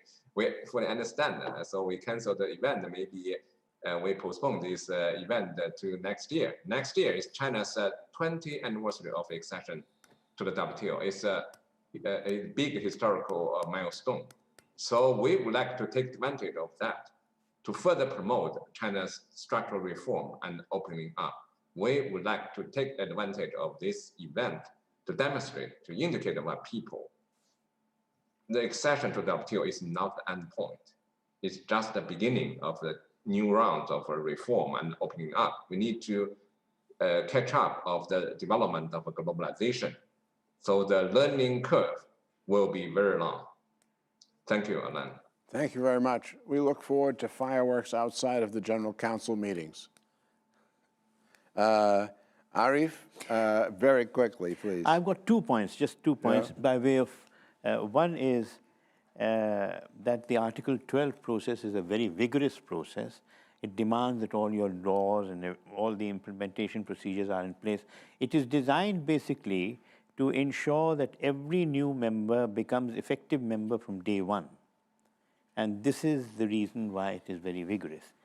Therefore, the challenge before the WTO now is exactly the challenge of universality. You have suddenly got a large number of members who are genuine members. and therefore the world economy has to be conscious of them, and that challenge of universes has to be addressed in the organization very effectively. And the second one is that the lesson of the Uruguay round, as I saw it, was that members are no longer interested in special and differential treatment or departures from the rules. They want the rules themselves, the main rules to be changed, and the main rules to be changed in accordance with the evolving world economy. And new rules, and fair rules, of course. So that's another challenge, and that is a challenge where the WTO must regain its capacity to negotiate multilateral rules and disciplines anew. Thank you very much, Alan. Thank you. A lot of wise words there, much appreciated. We could not have benefited more than to have the speakers we had this morning with the messages they had, the experiences they have had with the accessions process. This concludes session 1 of the 9th China Roundtable. So I now invite you to turn your attention to a montage of video messages collected from representatives of Article 12 members as they reflect on 25 years of WTO's accessions. Thank you very much. The questions that have come in will be sent on to the panelists, so you will receive responses. Thank you. Thank you, Alan. Thank you, Alan. Thank you.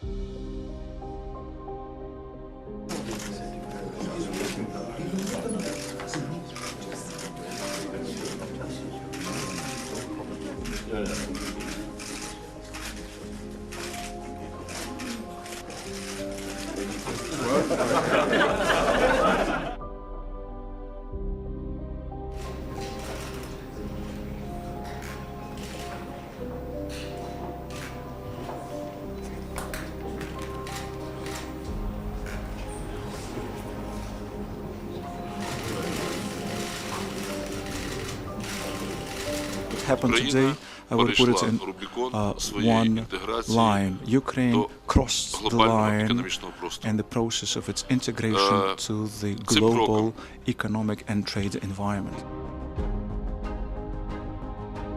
The ministerial conference so agrees.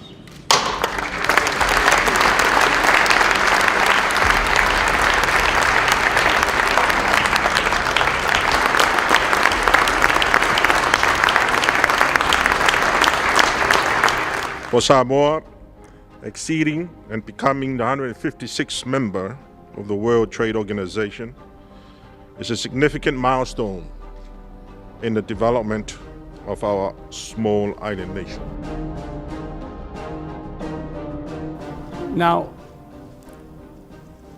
it just shows that sometimes things change for countries and fortunes change, but the very essence of a country and the history and the civilization remains. Ours has been trading for the last at least 500 or 600 years, in fact, since the spice route. And we aim to take back that role again and to connect with everybody in the world about that. We see our role and the role of the multilateral trading system as pivotal to Africa's transformation. When we talk about the fastest growing economies, we talk about Africa. That growth, as we see it, should bring about inclusion and greater participation of the majority young people on the continent. خوشبختانه افغانستان در جولای 2016 عضویت WTO را به دست آورد. ما برای پیوستن به سیستم تجارت چند جانبه در حال مذاکره هستیم و تلاش می کنیم تا این فرصت نیز برای ما مهیا شود. از آن جایی که نقش سازمان تجارت جهانی یا WTO برای آوردن اصلاحات اقتصادی مهم است، برای تطبیق برنامه‌های آن افغانستان نمایندگی دائمی خود را در ژنو تأسیس نموده است تا بتواند از عضویت خود در این سازمان استفاده عظیمی را نماید. Acceding to WTO was the process in which Latvia has used to reform its trade policy making and institutions to be in line with international rules. The accession to WTO does not only constitute a roadmap for economic reform, but as international treaties, they also serve as the country's commitment to ensure the trade-related laws are in compliance with WTO principles.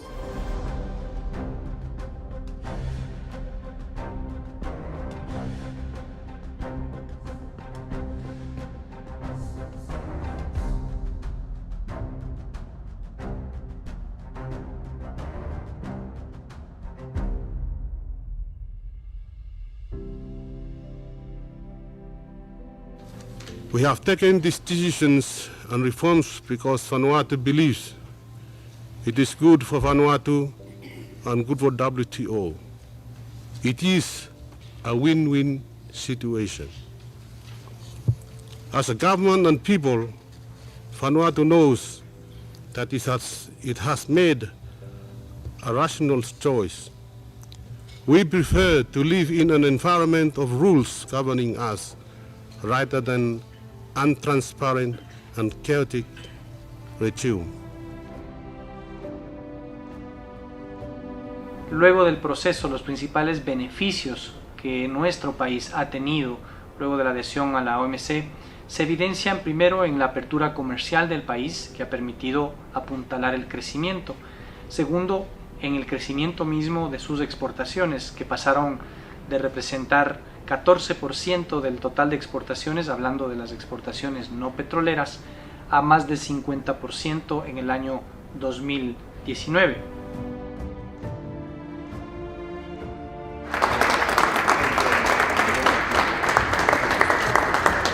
We consider WTO membership as a historical achievement of the people and government of the Republic of Tajikistan. It helps us to be involved in international trade negotiations.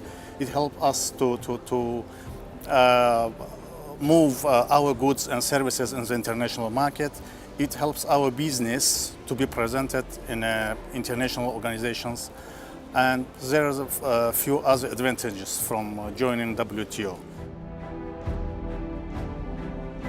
I'm sure that and confident that WTO accession will help Montenegro build competitive and dynamic economy, and that will help us further focus on raising employment, on raising productivity, as our companies who are already part of the global trade, regional and global trade, will have another chance for that.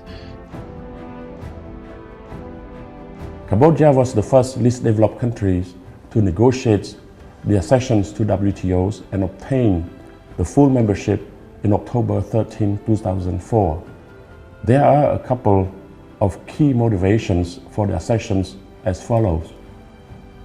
Accessions to WTO as a necessary means to expand international trade in order to achieve economic growth and development under the frameworks of a small and export-oriented economy and poverty alleviation.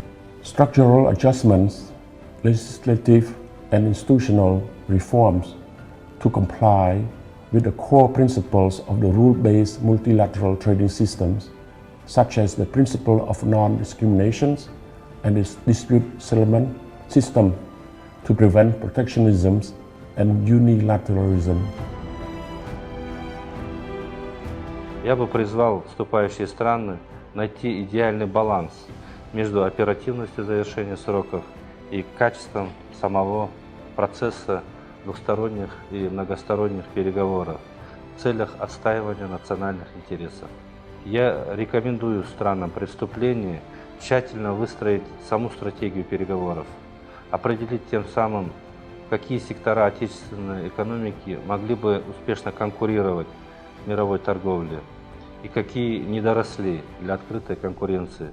И только после этого выстроить формат переговоров так, чтобы максимально продвинуть свои интересы на рынках других стран и выстроить необходимые защитные механизмы для тех слабых секторов, которые нуждаются в защите. Being part of the WTO is a must, a precondition for the realization of the political goals and priorities of each country, a tool for more resilient, sustainable growth and jobs.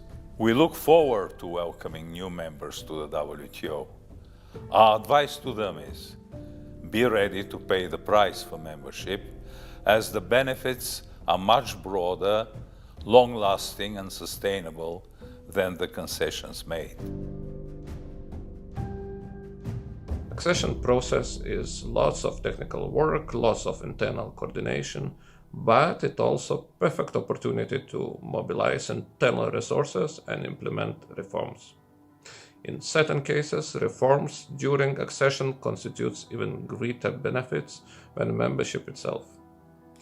Each new member strengthens the WTO, as more international trade is covered by WTO rules. Therefore, there is a shared interest between members and acceding countries to conclude accession processes without necessary delays. The enlargement of WTO membership has proved to be one of the big success stories of the organization and its members.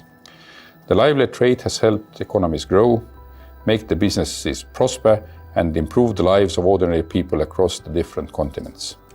This process has to go on and also be sustainable. If I may offer a bit of advice to aspiring countries, I urge you all to do your homework, keep your commitments, be ambitious, be transparent, and the accession talks will go on at a steady pace. We know that from our own experience. I would like to highlight that the WTO accession remains a critical step on the path of every economy that aims to establish the stable and favorable trade and investment environments for its businesses. Russia is ready to engage constructively, including through sharing its own accession experiences to assist acceding governments in their path. Colleagues, based on my personal experience in the past decades, the WTO is like a door to the international market, and acceding to the WTO is like a key that is ready to open the door. And the current challenging circumstance, China believes it is high time to reaffirm the values of the WTO, make changes where needed, keep it up with the world, and mostly importantly, open arms to new members. China will continue to do its utmost to provide necessary support in this regard. Thank you.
happened today, I will put it in one line. Ukraine crossed the line in the process of its integration to the global economic and trade environment. The Ministerial Conference so agrees.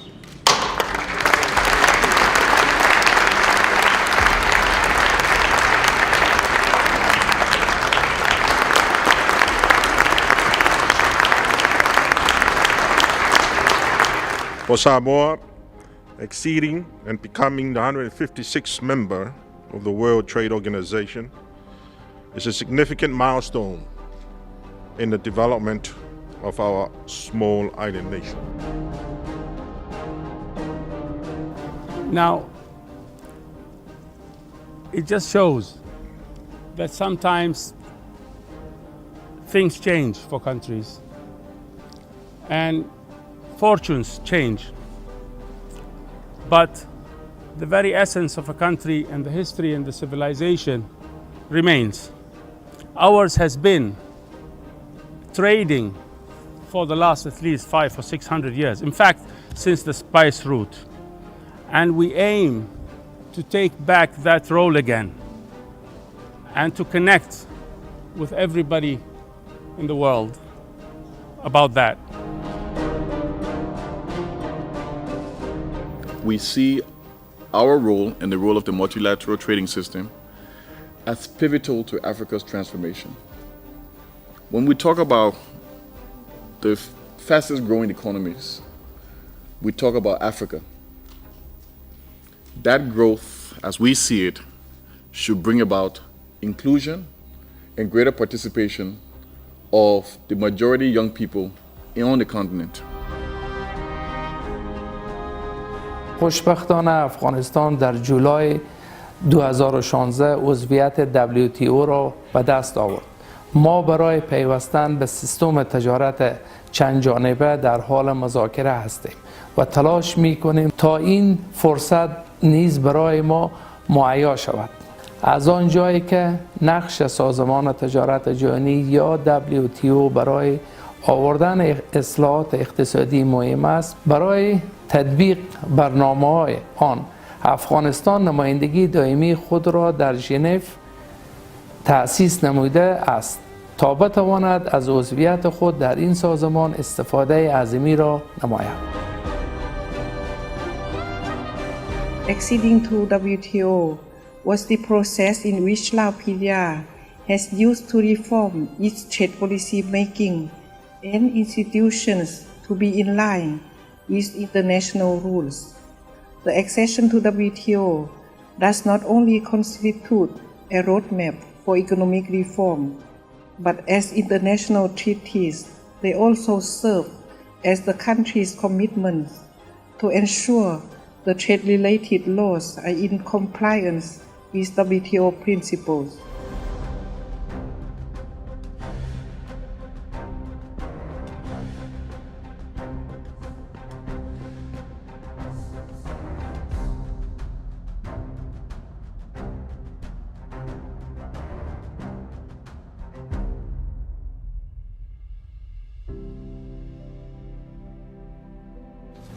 We have taken these decisions and reforms because Vanuatu believes it is good for Vanuatu and good for WTO.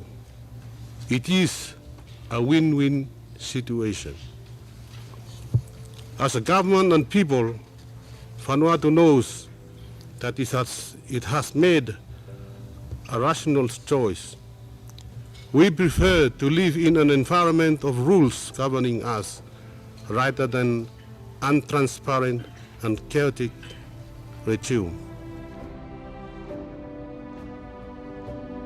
Luego del proceso, los principales beneficios que nuestro país ha tenido luego de la adhesión a la OMC se evidencian primero en la apertura comercial del país, que ha permitido apuntalar el crecimiento.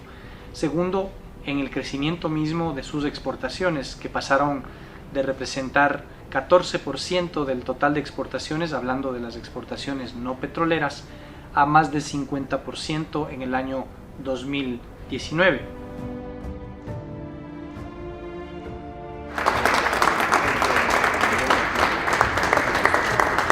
We consider WTO membership as a historical achievement of the people and government of the Republic of Tajikistan. It helps us to be involved in international trade negotiations.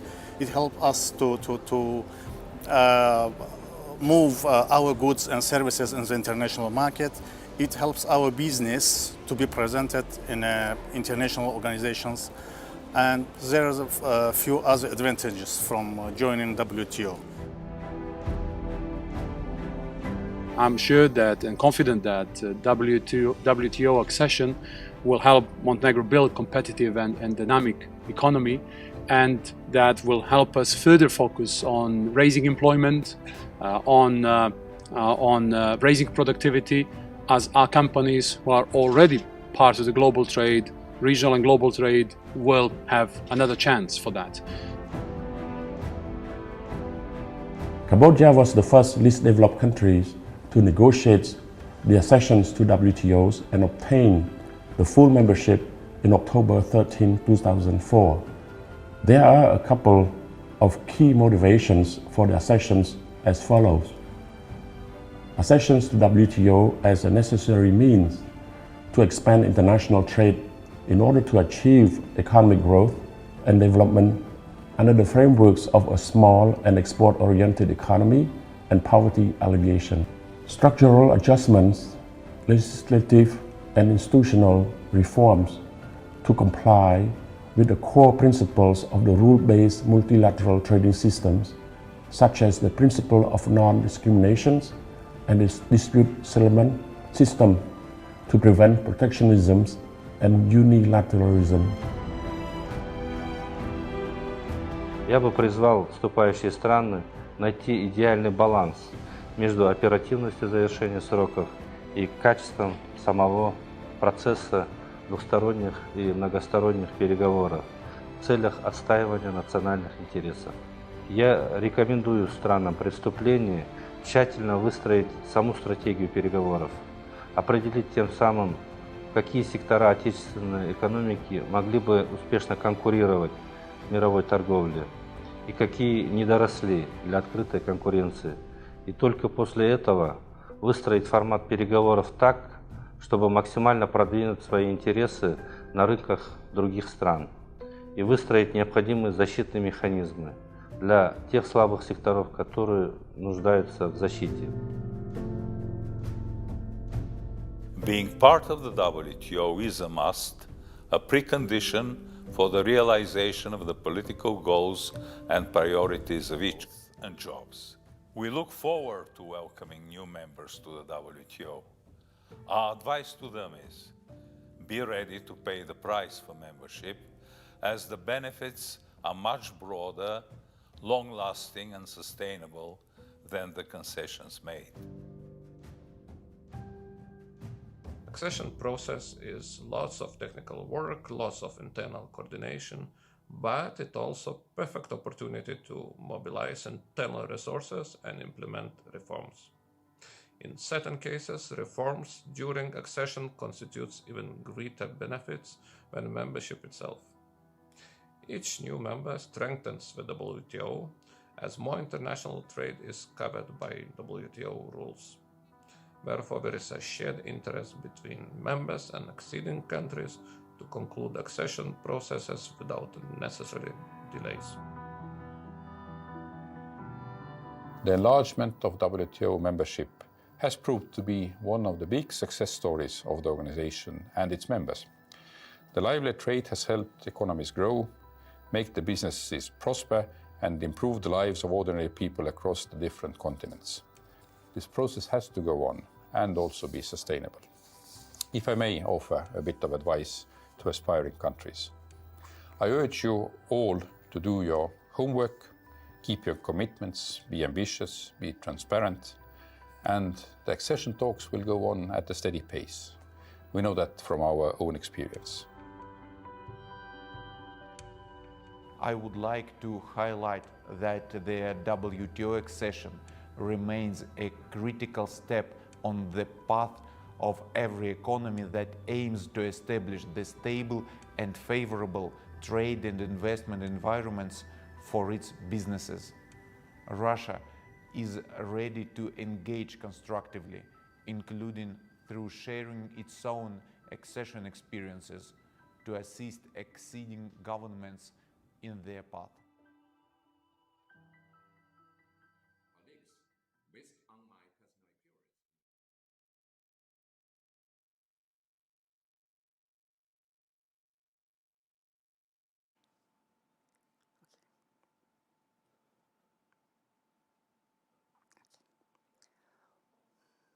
Welcome to session 2 of the 9th China Roundtable on WTO accession. My name is Maiko Shikawa. I'm the Director of Accession Division, and I have the pleasure of moderating this session. So session 1 reviewed the achievement of WTO accession during the last 25 years with a fantastic panel of speakers from 4 Article 12 members, which were celebrating their membership birthdays, and former director of accession who accompanied their accession journeys. So at this session, we turn our attention to the future. The title of this session is, Can we achieve universality in the next 10 years? Some may think this is maybe a bit of a provocative question. However, we thought this is a fair question to ask. Why? First, the goal of membership universality is expressed desired objective of WTO membership. For instance, 2005 Hong Kong Ministerial Declaration in Part 58 states that we, the members, affirm our strong commitment to making WTO truly global in scope and membership. 2011 Ministerial Conference held in Geneva, the summary of the key issue raised in the discussion is note there was wide convergence on the importance of accessions to make multilateral trading system truly universal. So if you walk into my office in this building, there's a picture of 2 former accession directors, Mr. Arif Hussain, who was in session 1, and Mr. Chiedu Osakwe, at the handover retreat in late 2008. And there's a quote attached to the picture from the WTO Director General, Pascal Lamy, stressing the importance of WTO accession process as pathway to move WTO faster to the goal of universality. So at the accession division, we are reminded of this goal every day as we look at this picture and this quote. I should also add, when I was applying for this job, accession director, in the final round of the interview with the Director General this time, Mr. Roberto Azevedo, he asked me whether and how long accession division is needed. I took this question as an indication that we should be closing accession business at some point, at least in the current format. Second, why 10 years? When you look at 36 accessions which were concluded to date, it took on average 10 years and 2 months from the application to the membership. When you look at 23 ongoing accessions, average length of their processes is already 16 years and 11 months. Though I should add there's a huge variation there. Some been there longer, some shorter. For instance, Algeria be in this process for 33 years. And while like Curacao has been this process just for a few months, and probably I should also Turkmenistan just started their journey this year. Let me also add some of the accessions are at the rather advanced stages, such as, at least on the technical front, such as Bosnia-Herzegovina, Serbia, and I should also add Comoros. But at the same time, some are still at the very initial stage. That means preparing the first accession documentation, memorandum on foreign trade regime, even though working party were established long ago. I referred to Libya in 2004, Sao Tome and Principe, 2005, Equatorial Guinea, 2008, Syria in 2010, we have still not have seen the initial documentation. So we thought 10 years is a good sort of a benchmark to set as we look into the future. So associated with this question is how and what need to be done to advance towards a goal of membership universality. So this is really the question for the panelists. In reviewing the 25 years of WTO accession, discussion in session 1 noted that WTO accession has been one of the biggest success stories of the organization, extending its route to 98% of world trade, updating and expanding existing discipline and rules. When you look at the period between 1996 and 2016, during which 36 accession were concluded, each year, on average, 1.8 accession was concluded. In some years, such as 2000, 20 years ago, we even had 5 accessions in 1 year. However, after July 2016, when Liberia and Afghanistan became 163rd and 164th member, respectively, WTO members have not welcomed any new members. I think this point or concern was mentioned by the Chinese Vice Minister of Commerce, Mr. Wang, at the session 1. So the then question is why? Let me give you a snapshot of the characteristics of the remaining 23 accessions, and I think which are also applicable for the potential accession candidate. If I have to choose a word to describe them, I would use difficult, complicated, and challenging, whether on the domestic or international front. So which are these countries? Most of these accessions are concentrated in 3 regions. We have 9 in Africa, 8 in Arab region, although there are some overlaps there, and then also in Eurasia. We have 6, 2 emerging from the dissolution of former Yugoslavia, and 4 from the former Soviet Union. Out of 23 ongoing accession, I think 1/3 of them are also LDC, including 6 in Africa. And more than half of them are also, current set of accession candidates, also fragile and conflict-affected country, suffering from the domestic cross-border conflict or insecurity or instability. Let me also add that some of these countries are, rather quite large in terms of population or economy size.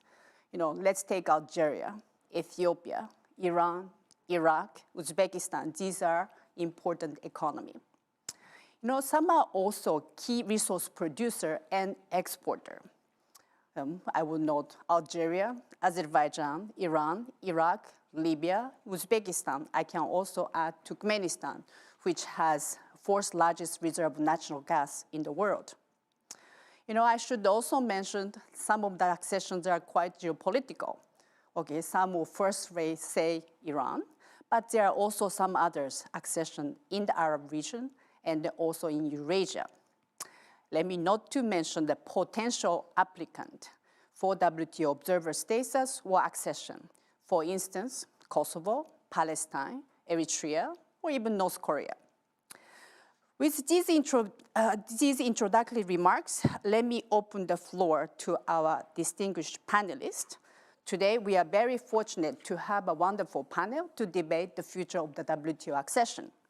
The questions which are being asked to the panelists are basically, what can we do to advance current set of accessions?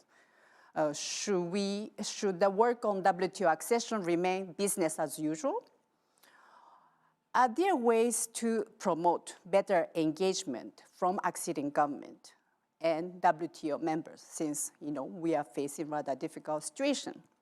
Is there scope for developing further the underlying accession procedure to best serve the interests of members and acceding government? How about the role of the Secretariat or the Working Party chairperson? Can we do more to assist the most vulnerable acceding government, including LDC and the fragile conflict-affected countries? Can we develop and use more innovative technical assistance tools or more structured collaboration with other international partners. So each panelist can pick any of these questions, big questions, and is requested to speak for 5 minutes for his or her initial intervention. After the first round of intervention, each panelist will have opportunity to comment on the suggestion or point made by other panelists before I open the floor to the audience. So for those who are following the discussion via Zoom, you have opportunity to ask questions to any of the panelists, and you could either raise your hands button, well, of course, after the interaction by the panelists. Those who are following the discussion on WTO website and YouTube channel, you are invited to send us your question to the following email address, accessions with S @WTO.org. So with this, I will first invite Mr. Alejandro Jara, our former Deputy Director General, who oversaw accession work between 2005 and 2013. Before joining the WTO with the DG Pascal Lamy, Alejandro served as permanent representative of Chile to the WTO. And this morning, he is joining us from Santiago. Thank you for waking up early to join us. Alejandro, screen is yours. Thank you very much. Yes, it's a bit early here, but not as early as Cecilia Klein, probably, so I'm in better shape. Thank you, Mike. It's a pleasure to be here. An honor indeed to participate in an exchange of reflections on the future of the accessions in the WTO. Let me start by making a comment on the accessions division of the Secretariat. I've always liked to say that the function of this division is to self-destruct. And to put it in other words, the sooner that we see you out of a job, the better. It means that the system has become universal. And you also mentioned that some accessions are quite political. I would submit to you that accessions is always political. It involves internal politics and heavy lifting because of the reforms you must make to your economy, to your regulations, to become compliant with the obligations of the WTO. It's also politically sensitive from an external point of view, because if you have divergence of views or problems, whatever kind, then things may get complicated along the way. But having said that, I think that politics works better if at least governments are speaking on the basis of the same facts. And therefore, I think that the process of accessions by itself can help the politics by being very transparent, by enhancing its efficiency, and by also improving on the technical aspects of the process. And before I go on to describe what I would say are the more technical aspects which could be improved, I'd like to say that perhaps a good point of departure would be to lay out some principles. I know this is highly controversial, probably will not see the light of the day, but perhaps some kind of a political understanding can be reached. First of all, as to the question of universality, I would submit that perhaps members should make a statement that all states and customs territories have the right to apply and to have the process of accessions initiated. This does not detract from the right of any member to choose not to apply the WTO between that member and the acceding country upon accession, of course. But I think it's an important principle, and I have seen in the past days the activities in the WTO, and I saw that slogan, trade for peace. And I take that very seriously. And I think that a principle of this kind can go a long way into that. Secondly, that members will normally not pursue that acceding countries undertake more obligations that members already have. I've seen in the past several cases in which this has been a conflicting element where an accession candidate in a very asymmetrical negotiation is really forced to undertake more obligations than provided for under the WTO. Of course, room must be made if the acceding candidate wants to do it or feels that it's convenient to do it, but otherwise refrain from doing so. And a third principle, which I think is even more difficult to enforce, but it's a principle, is don't use the negotiations to earn points in negotiations among the members. Now, I've seen negotiations that have been delayed at times because the acceding candidate is asked to frame some of his commitments in such a way that it will favor or create precedents in terms, for example, of what that member considers to be the cultural industries or the audiovisual industries as opposed to the views of another member.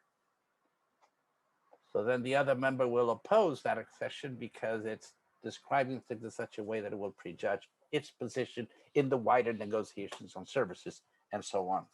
And I think that that makes things unnecessarily complicated by trying to fight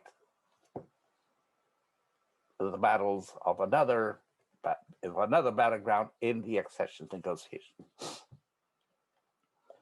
Now, what can be done to help the negotiations underway or future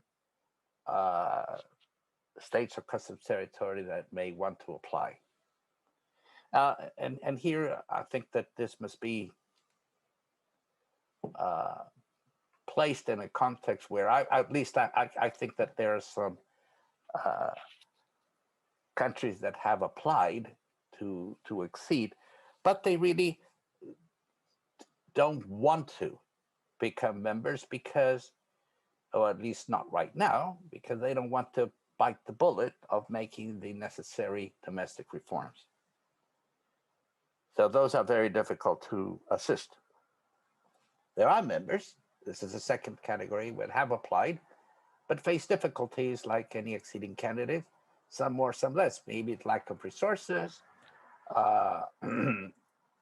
maybe the lack of political support for the domestic reform, etc. Those can be helped, I think, in terms of how members address the negotiations and how they frame the obligations that acceding candidate will undertake.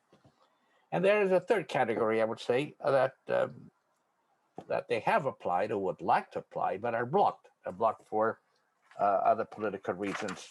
And I think that that would go against what I mentioned as a first principle that could be established. Now, let me say, at least for future accessions, in terms of future candidates, one of the first things that I would do is that at least provide from day one a factual basis which can be agreed upon by all, which can be trusted. And by this, I mean, most of the negotiations kickstart by the memo on foreign trade submitted by the acceding candidate. It's a difficult document. It's always biased, of course, because it's written by the acceding candidate. But I think that it takes a long time to turn that document into a factual summary, which at the end of the day is drafted by the Secretariat. Maybe this isn't necessarily complex, and particularly in the case of countries with fewer resources. So I submit to you that that memo should be written by the Secretariat. Or maybe, let's say, the acceding candidate can write its own memo, its own acceding motivation letter. But from day one, the Secretariat should provide a factual basis. And the Secretariat, through the trade policy review mechanism, has wide experience in doing that in record time.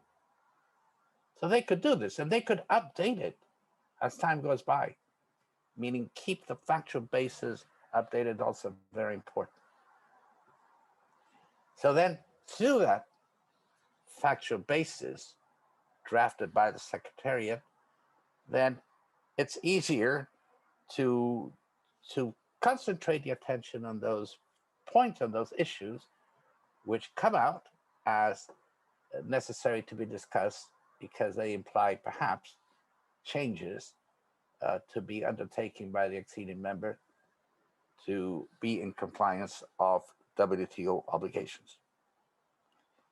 And also, here the Secretariat can draw out where there is need for more information to be submitted by the acceding candidate. So I think that greatly facilitates dialogue. It greatly facilitates the question and answer process. And therefore, you get better transparency, you enhance efficiency, and you always have an updated document on the basis of which to work. Whether that is done by the Accessions Division or the TPR division is a matter for the Secretariat to decide. Then there is an issue which I would say it's also, I think, very important in terms of the provision of technical assistance.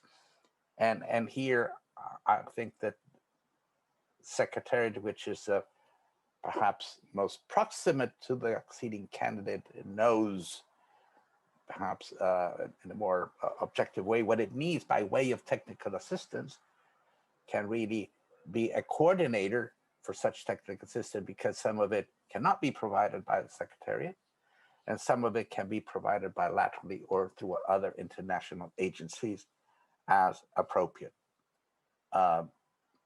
Therefore, I think that is very important, or including by private sectors. I always like to relate my experience working in a law firm, Sterling law firm in Geneva, King and Spalding, to have led a team to provide on a pro bono basis legal assistance to Liberia on its accession. So we went through its legislation to help the government detect and look at draft legislation that was meant to reform in order to achieve compliance with the WTO obligations. So that was a very satisfactory thing to do. But I have experience of the potential that including can be the potential that exists out there in terms of the private sector providing assistance to the acceding candidate. And a third element, which I also I think is important, is the role of the chair of the working groups of accession. And while I was in the WTO Secretariat, I struggled against this. I was never fully successful, but out of it, I would like to share with you that at least I think that there should be a decision undertaking that unless there is a consensus and unless there are extraordinary circumstances, all chairs should be Geneva-based. It was always a matter of great difficulty when ambassadors who had been appointed as chairs subsequently kept that chair as if it was a personal property upon leaving Geneva for another destination, to another country or back to capital. And in some cases, some of the chairs even wanted to stay on as chairs even after their retirement, even though the rules of the game say that the chair should always be a government official.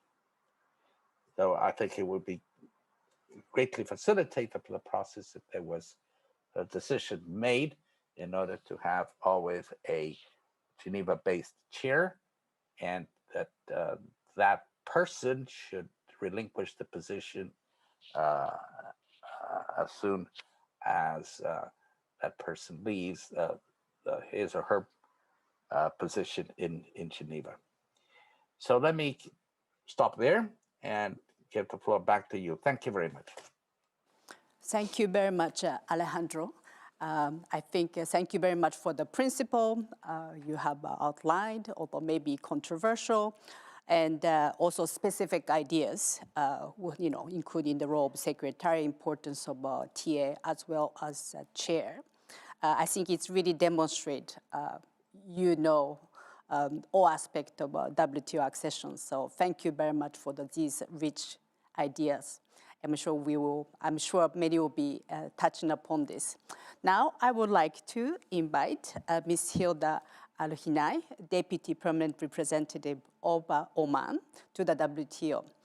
Hilda participated in the accession negotiation of Oman, which was concluded in 2000. Actually, we just celebrated 20th anniversary last month.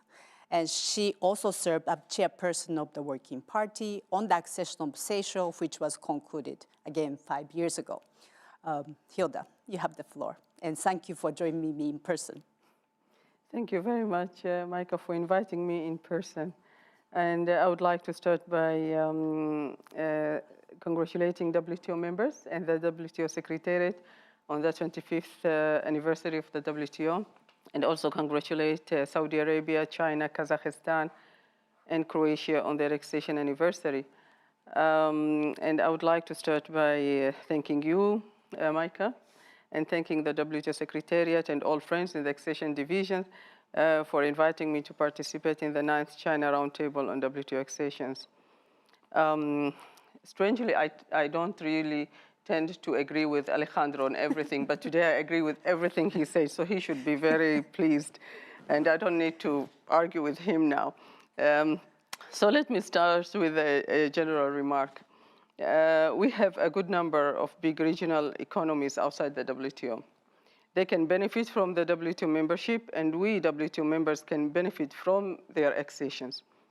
We have countries like Iraq, Algeria, Syria, Iran, Libya, Azerbaijan, Lebanon, Sudan, Somalia, and of course we have very small countries like Comoros. Accession of Comoros will help the country to update its laws and regulations and modernize its institutions. Comoros accession is still unfinished business until today, as we all know, unfortunately. We also have a country like Palestine that doesn't even know when they can apply, let alone become observers of or a member. Most of these countries are in the Arab region, and this delay of accession of these countries had an impact on the Arab economic integration project. I will focus on my intervention on 6 points. First, WTO members have to reconsider the way they look at acceding countries. It should not be we against them. Members have to stop thinking of the WTO as an exclusive club. With 164 members, you cannot be exclusive anymore. The whole concept of the WTO accession and membership has to change. One point that was mentioned by Alejandro is the right to apply and to start the process. This is the way to change the accession, the concept of accession. And the last accession to the WTO was 5 years ago, as you mentioned. This contradicts with the universality of the WTO. How long will it take the WTO members to conclude accessions? It also contradicts with SDGs to not leave anyone behind. Can the WTO conclude the remaining accessions in the next 10 years, by 2030, as you mentioned, to make the WTO more and truly global, as you earlier said? Second, in order to review the concept of WTO accession and membership, we need to review Article 12 of the Marrakesh Agreement. More clarity on the process of accession should be added to Article 12. Membership should be based on meeting certain technical criteria in order to avoid bringing every member's political agenda into accession process. We should have clear criteria for accession, should be based on technical merit. Third, accession process, like all other WTO issues, needs reform. WTO members need to modernize and adapt accession process to the realities of today.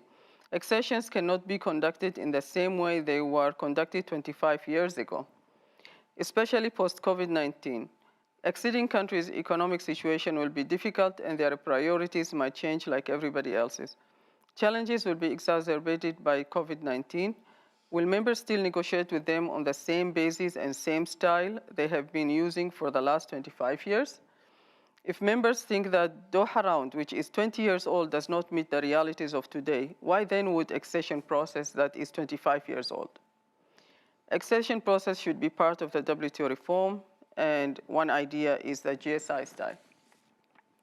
And this is, by the way, is mentioned in Article 12. Fourth, regionalism is the current trend. WTO members should not be, if I can use this word, arrogant about their organization. There is a shift taking place from globalism to regionalism. Global value chains are moving towards regional value chains. COVID-19 is accelerating the shift of countries from the global to the regional value chains. This will make countries concentrate on their regional trade agreements more than the WTO in the near future. Will WTO still be relevant for these countries? The regional arrangements are becoming deeper and comprehensive. What incentive will any acceding country have to join the WTO if all their business with their trading partners is covered under their regional arrangements? The new regional agreements are called MEGA because they cover big areas and they are comprehensive in terms of trade.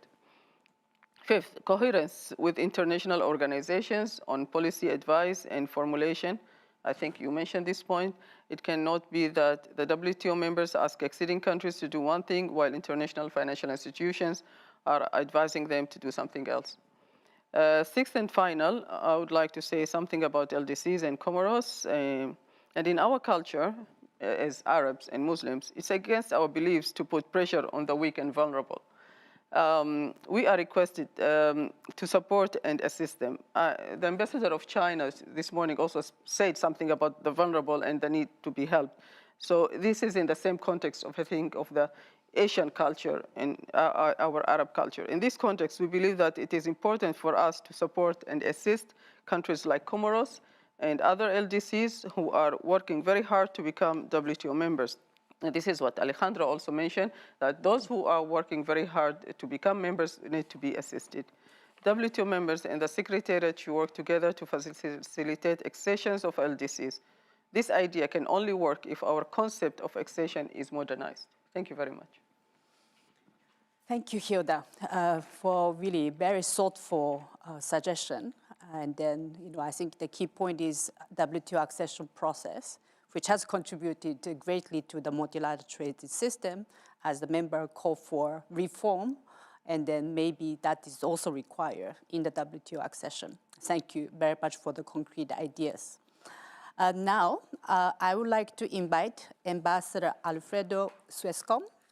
Alfredo is currently the permanent representative of Panama to the WTO. Good, he's there. He's also coordinator of the group of Article 12 members. And Alfredo is a lawyer by training, a diplomat, consultant in the international trade and commercial diplomacy with a long 27 years of professional experience. Alfredo, you have this floor screen. Thank you. Thank you very much, Micah. I'd also like to of course, China for their support of the series, to past host countries, to you, Micah, Alan, and all the Secretariat in charge of doing such an effective job organizing these events. This one particularly innovative. And congratulations also to those Article members celebrating their anniversaries this month. We often refer to the WTO as, excuse me, perhaps this would help, as a multilateral organization. And this is possibly correct in the sense that it gathers together most countries and customs territories, but we obviously still have a long way to go to match other organizations and agencies. We still have over 23 pending accessions. We still have several petitions for accession which have not been granted. And there are still many possible candidates that have not presented petitions. Now, Micah, the question for this segment presumes that universality is a good thing. And in abstract, perhaps from the point of view of an organization that wants to grow, that had set itself up to become universal, perhaps it is. Personally, I believe that being able to bring all parties to the table is a good thing in the abstract. Today, what I'd like to do, though, is try to play a bit of the devil's advocate. And on the level of individual members, individual candidates, or potential candidates, the desirability of membership can be very debatable, and it can be seen differently in the next 10 years from what has been seen in the prior 25 years. Because of those same 25 years under our belts, particularly the experiences of the Doha round. 20 years on, we're still trying to see what we're doing with that. All the experience we've had with the efforts to level the playing field. We Article 12 members. The WTO reform in all its aspects is particularly difficult. And then, of course, there's the state of the dispute settlement system. So let's try to see about the pros and cons of universality, or whether or not we might be able to manage it within 10 years. I suspect we won't. And I won't go into the usual sales pitch about membership. We heard many of the benefits expected from membership from prior speakers and from the video. And again, I want to stress that I personally agree that in normal times, membership is a good thing. So how attractive is this concept of universality or even membership? In normal times, members have various reasons for not pursuing every petition. We've heard that there are geopolitical considerations, for example. Even in normal times, potential members may still hesitate in undertaking the pain of accession. There may be priorities other than trade or development through trade in the WTO context. There may be other perspectives that are seen as more useful, more immediately valuable to a potential member than the WTO. Hilda mentioned, for example, regional trade arrangements. Just because they're regional doesn't mean that they're less valuable, or that there are less lower levels of commitments among them. In fact, most of the regional arrangements that we discuss here in the organization are WTO plus. And then the question is, of course, what does the WTO add to what a potential candidate might be able to negotiate on a regional or directly with the most important trade partners? Now, again, these are not normal times. Many challenges come from within the organization. Again, such as these issues of our inability to conclude a package of negotiations. We've had, as Alan said at the very beginning, concluded some very important negotiations, but the grand picture seems to escape us. We have a lot of internal debate on things like the reform, on things like the dispute settlement body. And all of this creates uncertainty for potential members. Then some might question whether all the accessions have been success stories.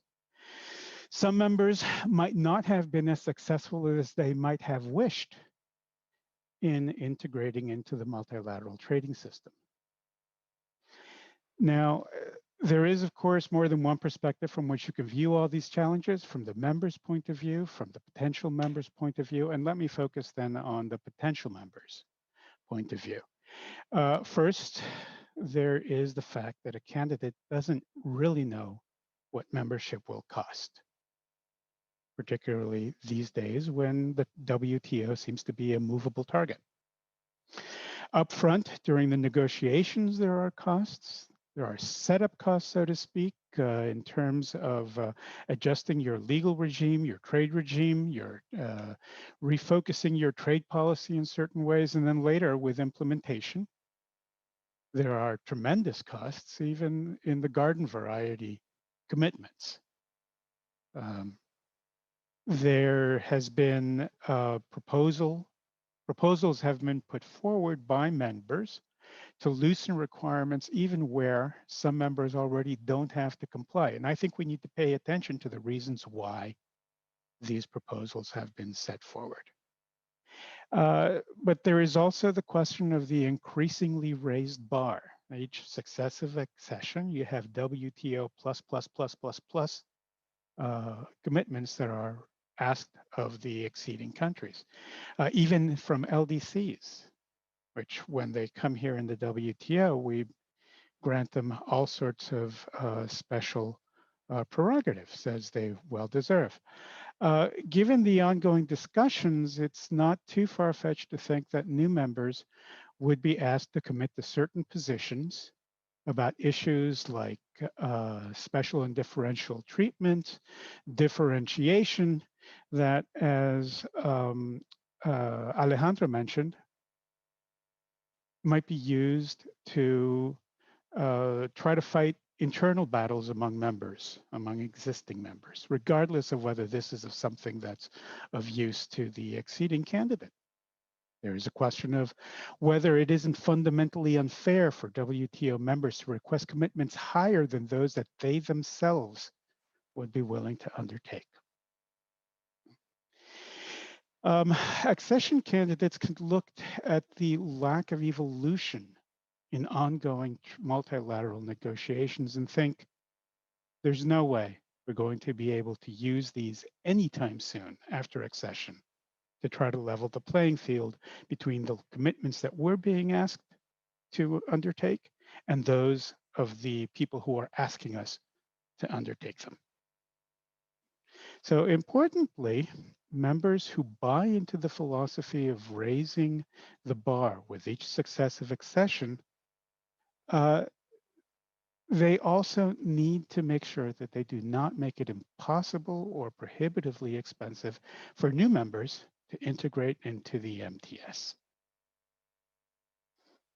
There's also the very big question concerning binding dispute settlement. And these days, acceding candidates don't know if current members are going to keep this part of the deal. This is a very important factor for Panama and for other acceding countries to be able to have binding dispute settlement, where, and oftentimes this was the big value-added feature to the WTO. Now, let me skip over a few things here so I can finish relatively in time. Alan asked us in his opening remarks to stand firm in our dedication to WTO accessions. Every membership organization needs to make sure that it shifts with the times, that it continues to remain an important player, and above all, that it remains a value-added proposition. And we members are going to have a lot of housekeeping to do if we want to make this happen. Under the current circumstances, I think there are a lot of legitimate questions that acceding candidates, membership candidates are going to be asking themselves. And as I said, we're going to have to do a lot of work internally to make sure that, one, we can attract more candidates, and two, that perhaps with a lot of hard work, we'll be able to significantly, if not increase our membership, if not have universal membership. And good luck to us all. And thank you again, Micah. Thank you very much, Alfredo, for your, I would say, quite realistic perspective. And then I think, also questioning, so universality, I think it's need to be debated. And then also because of uncertainty of, cost and the benefit of WTO accession as, first of all, is always moving target, and then also the status of WTO. So, and also, there's a work also very much, not only from the acceding government, more work is also needed from the WTO membership side. Okay, let me now invite Ambassador Atanas Paparizov of Bulgaria. He's currently the permanent representative, and he's also the chairperson of the Working Party on the accession of Bosnia and Herzegovina. I will not go through his long list of career, but to mention, Atanas was also the chief negotiator for WTO accession of Bulgaria, which was concluded in 1996. Atanas, you have the floor. Thank you, Micah. I think that the discussion up to now has shown both the importance of WTO accessions for all these 36 countries that have joined, like Bulgaria, we were the second one to join, and also the problems that we confront today in this period of crisis and uncertainty.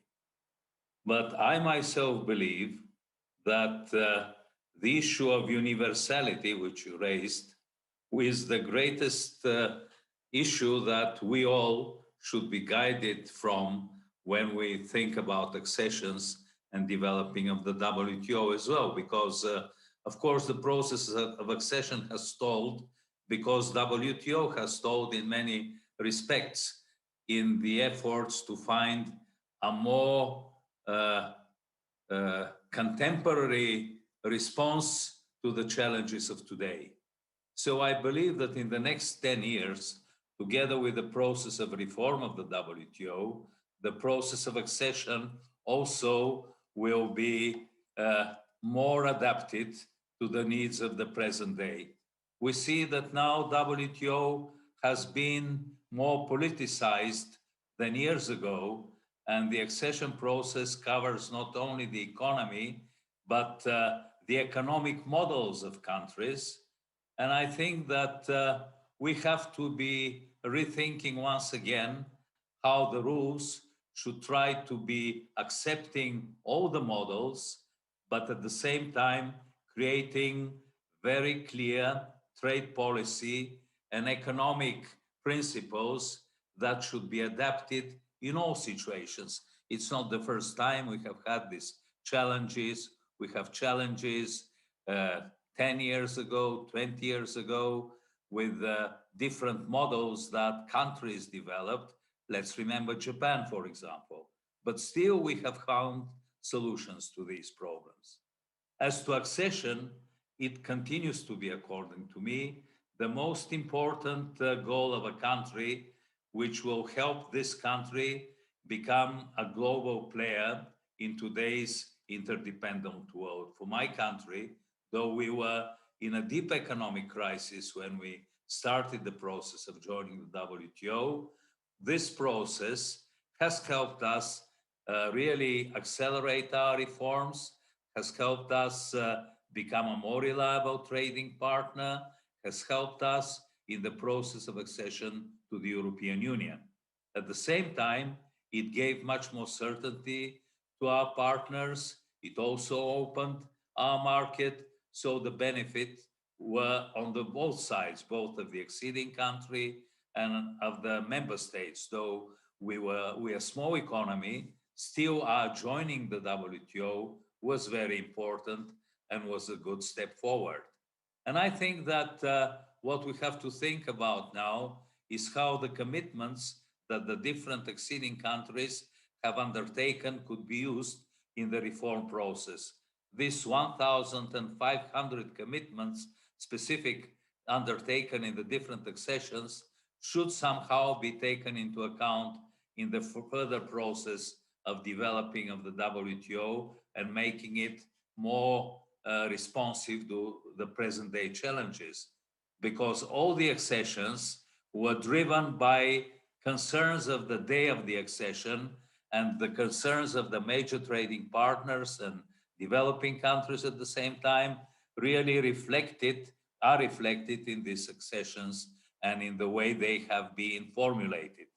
So really the accession legacy should be used much more in the process that we are now undertaking to reform the WTO. And I think that that could be a valuable contribution. I'm not quite sure whether we could somehow involve the Secretariat in the accession through a parallel report.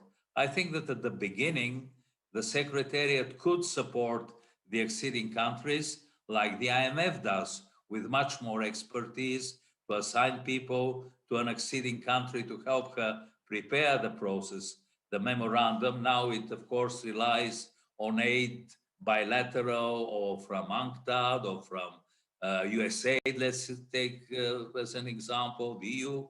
But I think the Secretariat as such should try, when a country has started the process of accession, to assign some people from different areas to help her in that process, and so to say, to be really objectively helping it at the first stage, still creating a country memorandum, not a parallel document, which would be then the basis of a lot of controversy, I think.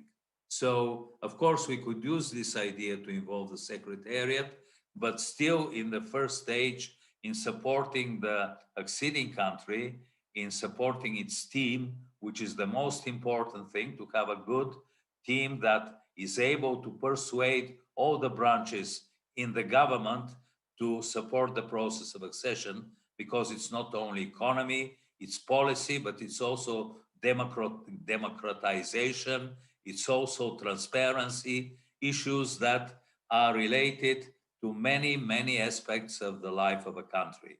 And in our particular case, the accession was instrumental to the reform in all areas and to the democratization of our society. What I think also is that though the WTO is in crisis, it can't be replaced by participation in regional agreements, though they are sometimes WTO plus.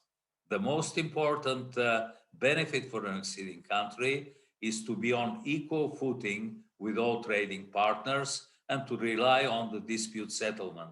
And I hope that the dispute settlement process will develop, be restored. Now still we have it in the first phase. We have something like a GATT dispute settlement at the moment. We, of course, will come back to a WTO dispute settlement, and this should be one of the first priorities of the reform.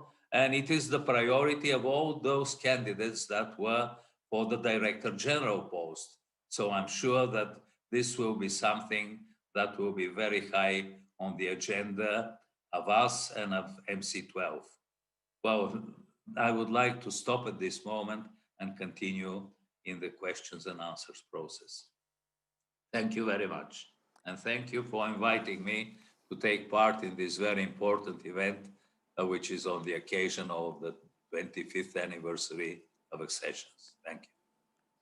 Thank you very much, Atanas. I think it really reminded us how much WTO accession has been quite agile in adapting to the reality of the day, such as structural economy, and also reminding us, how much these 1,500 specific commitment can serve as a base for WTO reform. DDG Wolf says, WTO accession is a very much the vanguard of WTO reform. So thank you for that reminder. We still have two more panelists. Let me use this opportunity to also remind the audience, you have an opportunity to ask questions, comment on the ideas raised. So please either you raise your hands or send in questions through the Accession email box. Now I would like to invite Mr. Mozammil Shinwari from Afghanistan. Mozammil was Afghanistan's chief negotiator, which was concluded in 2016. So that was the last one we concluded, 164th member. So before that, he had served in the different senior positions in the government, including Deputy Minister of Commerce and Industry and advisor to the Chief Executive of Afghanistan on Trade and Regional Economic Cooperation. Mozammil, you have the floor. Thank you for joining us. Thank you. Thank you, Mecca, for inviting me. And it's always a pleasure to hear from, so experienced colleagues sitting around talking about the accession and future of the WTO. To start with the question, can we achieve universality? I think I will come to the answer. Maybe I will give a bit briefing. Acceding members that they're coming to World Trade Organization, currently we can target them as two categories. Or we can say, those they don't want, we will keep them aside, but those they're coming, either they're least developed country or they are somehow developing countries that they want to come. And there are two kind of problems that they are facing. One is the major one with most of the countries because they don't have the experience of negotiating of WTO agreements. So for them, it's completely something new and they are exposed to a kind of new environment while sitting for negotiation. This is the first thing. Second thing, some of them, they don't have that capacity to do the negotiation, because they are not aware of that. Third, they're not having that resources to move ahead with that and do their negotiation. Fourth, their situation, maybe they're a conflict-affected country or something like that. Those countries, they came, they comes one part of this process. The others, they're politically blocked or they're not able to join because of the political problem that they're having. Either they're in the process, they're observer, but they're not moving ahead, and some of them even they haven't got the observer position. So these two categories, both of them, they have different kind of, expectation and views and all those things. So that's why I think while looking to the current situation of WTO, can we achieve universality in next 10 years? If we move like that, personally, I don't think. If we change the approach and if we move ahead with a new kind of approach, new kind of mechanism, just to be universal organization, I think we can achieve that. Last week, I participated also Trade for Peace Week from WTO. I think this is a great initiative. Some of the LDCs that they're acceding to WTO, they're conflict-affected countries. They're either in war or post-war countries, so they're having those difficulties. I think, in my opinion, trade can be used for peace, trade can be used for development, trade can be used for poverty alleviation, trade can be used for the overall economic development as well for those countries. We have to look to the trade from that perspective while dealing with the LDCs, that, whatever we can support them, whatever kind of support we are providing them, I think directly or indirectly, we are helping them that their trade should be developed and they should move ahead with that. The other part that the politically they're blocked, I think that is also the major challenge, what they can do, because one country can block a country for several years not becoming a member. Even that countries, they fulfill all the requirements, they're in compliance with the WTO agreements, they're doing everything, but one country or a specific countries for a political reason, they can just stop them not to be becoming a member and not enjoying the overall approach that, that they can do or they can contribute to the organization. Now, in terms of the least developed country and poor country, Ambassador Atanas rightly mentioned one thing, that the role of the Secretariat and mainly the accession division is becoming quite important, and we have to look to that from different perspectives. Currently, when we look to most of the LDCs, they're moving ahead to their accession, or they're in the accession process. They are supported by one of the donors, but the donors, they are directly supporting them without having a kind of trilateral relation between donor, country, and the secretariat, mainly the accession division.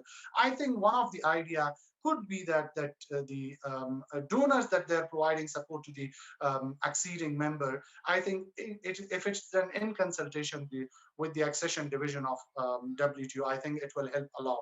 It will help the way they will move ahead with the work that they are supposed to do, in with the help of that they can achieve much more as compared to the work that they're willing to do directly and without having that positive impact.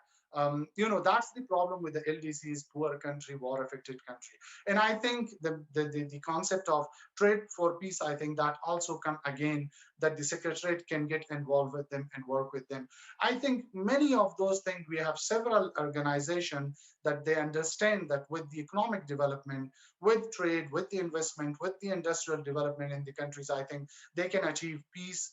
So the peace organization that they can contribute, they can achieve, poverty reduction in those countries. So those countries that they're focusing on, those organizations, they're focusing on Millennium Development Goal or fighting hunger or fighting poverty, they can contribute and they can put into that. And those they're working for the overall development, so they can also contribute. So this is something that we can move ahead with that work.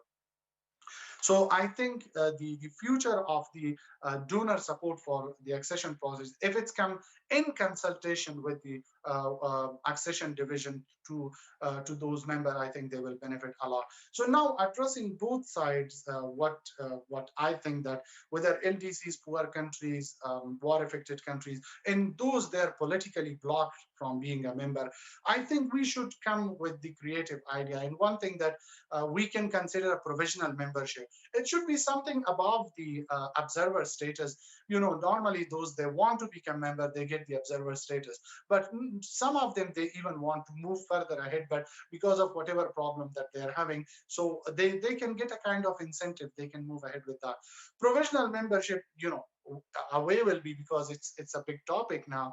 If we are moving ahead with that, I think it needs further discussion inside the World Trade Organization in the membership debating.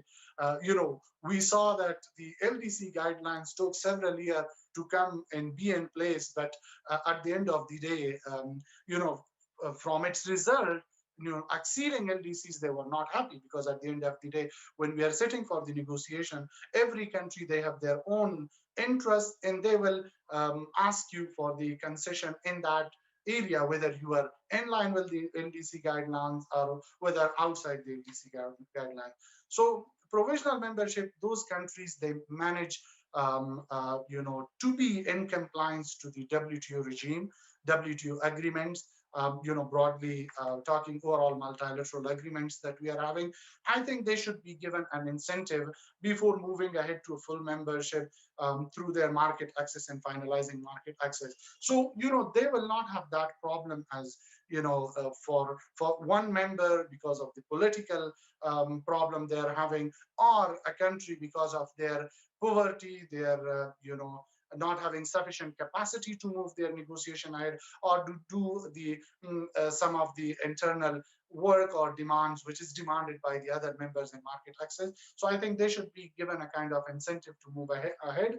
And while they're a provisional member, that they can move ahead, or they can simultaneously move ahead with their market access negotiations and overall bilateral negotiations they're having. So I will conclude with this by keeping in mind the time limitation. So we'll be happy to answer any question if there is. Thank you.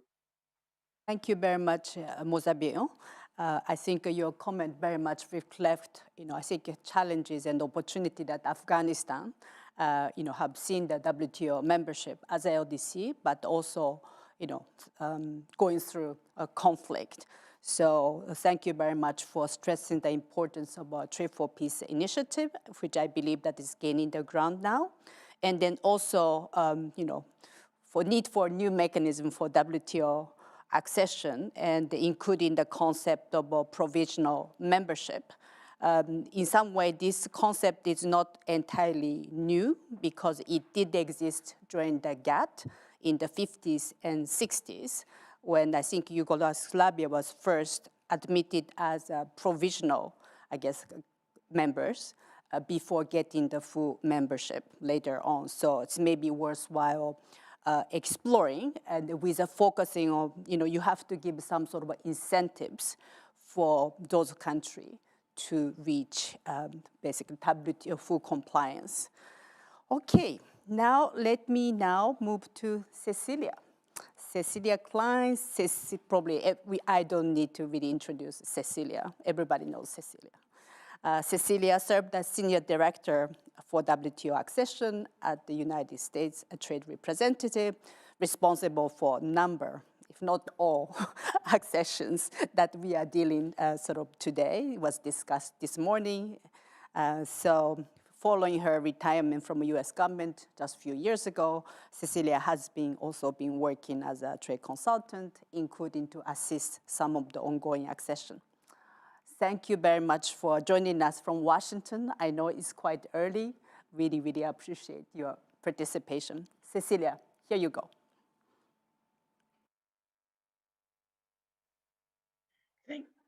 Thank you very much, Micah. And thank you to my other fellow panelists. I have to say I am distinctly honored to be included in such a group. You have all had senior responsibilities in your government and also with the WTO. I spent a number of years working on accessions, 30 to be exact. These are my personal views, however, not those of the US government.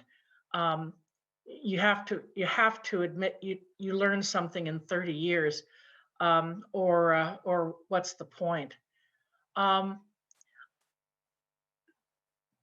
In my time in accessions as a negotiator for the United States, but also as a person of goodwill for the whole concept of accessions and their ability to help countries progress.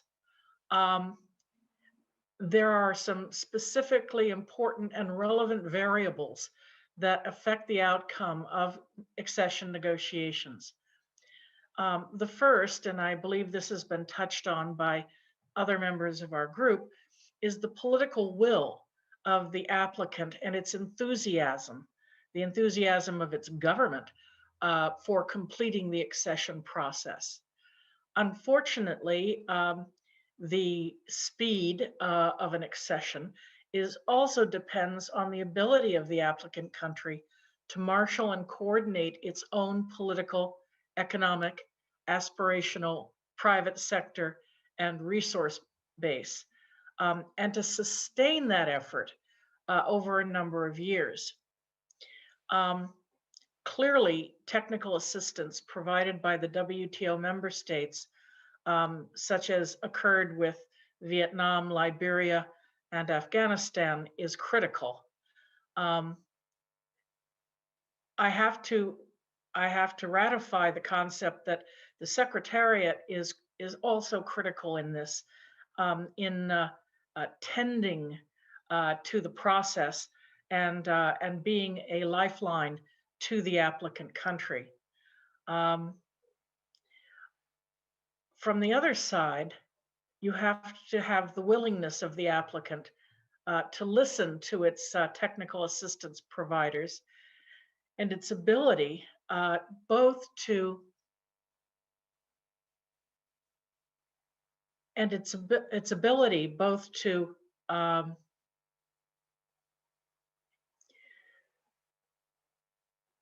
spare capable senior officials for the negotiations, and also to bear the burden of the documentation.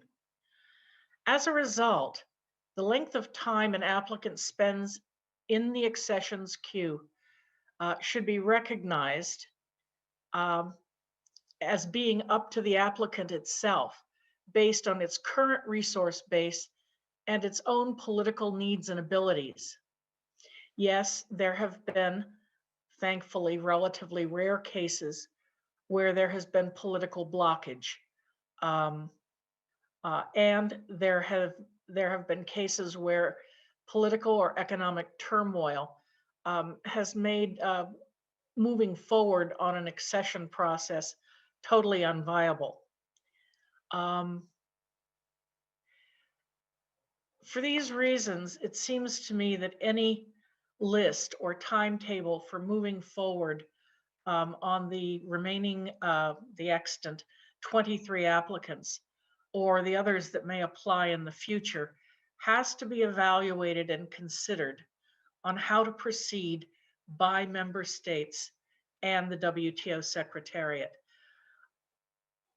I know this sounds harsh, but both the GATT and the WTO were based on the concept that they were member-driven organizations, that you actually had to provide the access to your trading partners within the system if you expected to be granted that access going back. So I really do believe that if you want to have progress on the remaining accessions, the following is absolutely necessary. First of all, there should be more resources made available by the WTO and by the members of the WTO to help promote and guide the WTO accession process. Any hope of universality or even significantly accelerated movement on the outstanding accessions will require promoting accessions as a major form of technical assistance by the WTO and by members, not only to applicants, but also by example to existing members. Yes, we have this problem. Existing members do not always live up to the principles that they apply to the applicants. I think countries become better members of the WTO not only by going through an accession process as an applicant, but also going through an accession process as a member doing the negotiations. Maika Oshikawa is one of the most capable international civil servants I have ever met, but there has to be increased WTO Secretariat staffing, at least by a factor of 2, and funding for accessions work. This is critical, not just to move the accessions, but to solidify and recognize that the accession process itself has become one of the most formidable methods of technical assistance. While we all acknowledge that accessions are and must be a member-driven process, the additional resources necessary to conduct these negotiations must be made available. This should be used to expand engagement by the accessions staff with applicants, particularly the least developed countries. This will be critical to ensuring that the remaining applicants, their ability to engage, to work, and to allocate their own scarce resources is properly coordinated. It also recognizes the applicant's need for WTO accession specialist assistance in understanding what it must do to upgrade its legal structure to implement the WTO.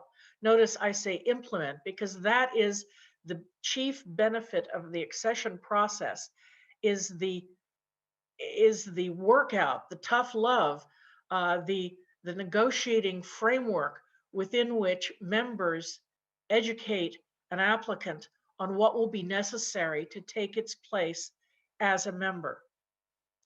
This has to be in addition to the technical assistance currently offered by other offices of the Secretariat. We need more accessions directors, not directors as a director of a division, but people who will bring institutionalized expertise on the WTO itself to the acceding governments. Representatives from these acceding governments, from capitals, should be brought to Geneva as often as possible to sit in on accession working parties and to get updated briefings on WTO rules and negotiations, kind of a back channel technical assistance process.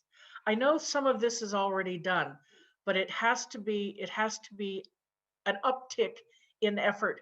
If we expect a universal WTO, we as members are going to have to chip in to make sure that the Secretariat has the resources it needs to pull this off. Thought should be given, I think, and this is a personal idea of mine, to sympathetic member state governments for seconding serving professionals in their trade offices to the WTO accessions divisions for a year or so. And this should continue for at least the next 4 to 5 years. That is to help whittle down the backlog. Care would have to be given to which member state designees were assigned to which accessions. Out of mercy, no US delegate should be assigned to a country with which it has a tender international relationship. That was my thought as a former US delegate. While I know this is a delicate issue, I can't believe that it is beyond the skills of the Secretariat to resolve, provided they are given the resources to do it. I know some of these points have been made by other members of the panel. I would only add that if you're looking forward to, in the United States, we refer to a Marshall Plan. That is the piling on of interest and resources to accomplish something important. The WTO should have a committee, in my opinion, a committee on accessions that reports to the General Counsel. This should not take the place of existing working parties, but it would do a number of terribly useful things to the process. First of all, it would make the role of WTO accessions more prominent in promoting good trade policy, both to applicants and members, and in providing focused technical assistance on trade policy as a form of development assistance. Such a committee could provide focused information to WTO members on a periodic basis on the developments on accessions, how the work with accession applicants is proceeding. I realize that some of this has already been attempted or worked upon on an informal basis, but I don't believe that the system will crack under the load of one more committee. And accessions are important. This committee could provide a twice yearly, shall we say, July and December, forum for discussion by members and applicants on the recent accession working parties, on the status and prospects for countries in the accessions line, and on systemic issues relating to the accessions process. This, I think, responds in some ways to the suggestion by Hilda Hanai that reform of Article 12 become a focus for ongoing work on the way to the next ministerial.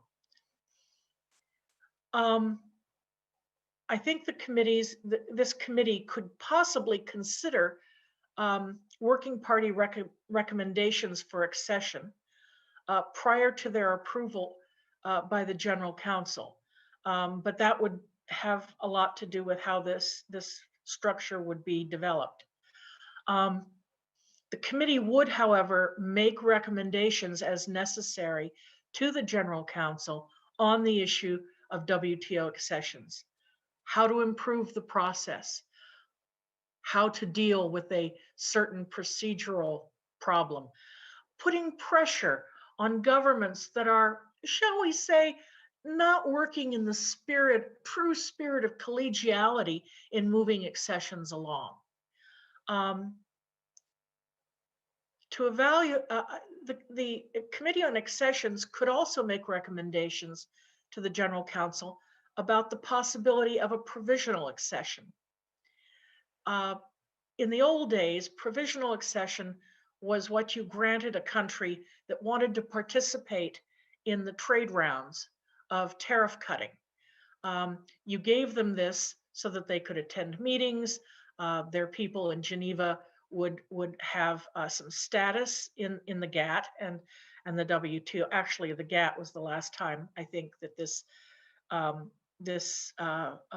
technique was used.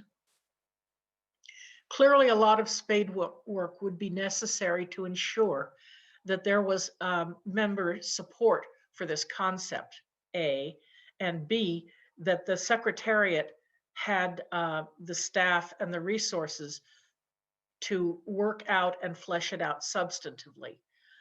A recommendation to the General Council from this committee on what provisional accession should include would mostly be based on the developing assessment by the members of the committee themselves. It seems to me that a very good point of progress is the status of implementation of WTO provisions in the legal structure of applicants.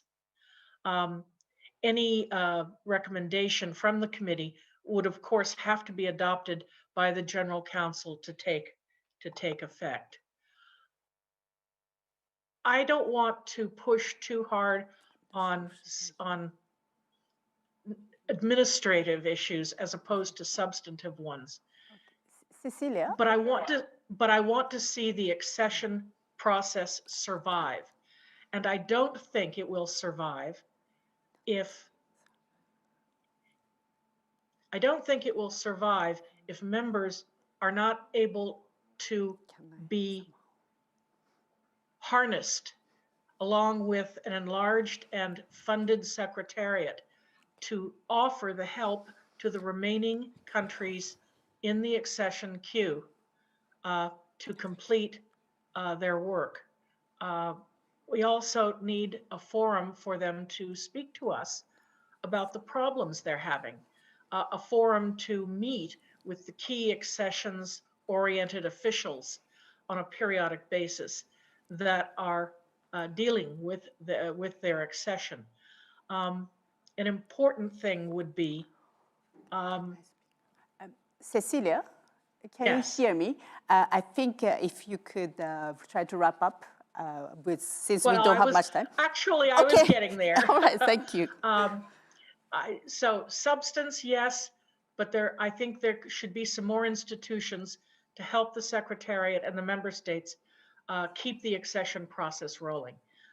Thank you very much for the opportunity and the honor to participate. Thank you very much, Cecilia, really making the case really for the Secretariat to increase the resources to assist acceding government, especially LDC. Well, definitely this will be put forward to the new Director General, I'm sure. And then also for your specific idea about the platform, Committee on WTO Accession, which is I would take it as evolution of an informal group on accession, which meet on the informal basis with selected member, but it has a more structured and the agenda to it. Okay, thank you very much. I think we had a fantastic, idea, different perspective, and I earlier said I wanted to invite, panelists to comment on others' idea, but in the meantime, I have seen that there's a request for the floor. So I see from Cambodia, if I could invite Cambodia to make a brief, maybe intervention And if you have any specific comment towards particular panelists, please do let us know. Cambodia, you have the floor.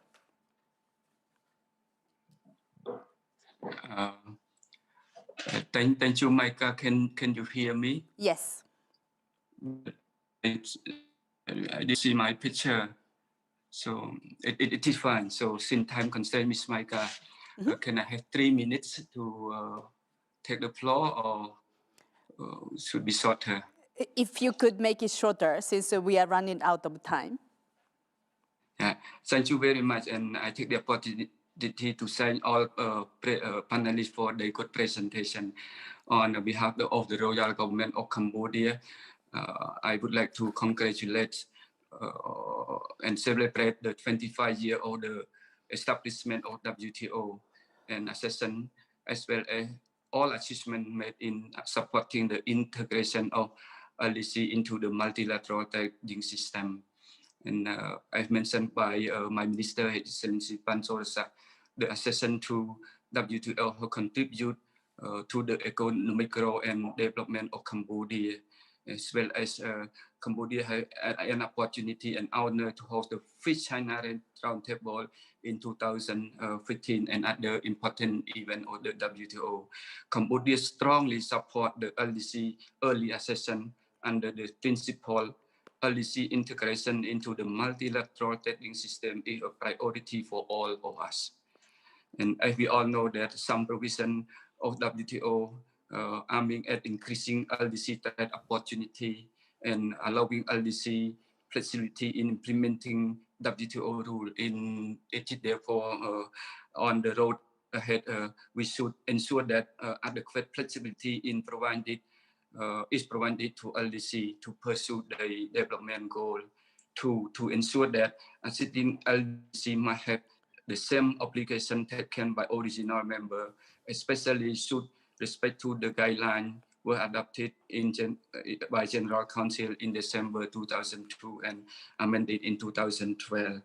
3, to ensure that the adequate technical assistance and capacity building support to improve LDC trade capacity, and 4, to work together where new trade restriction, including non-tariff measures, do not affect the trade prosperous of LDC.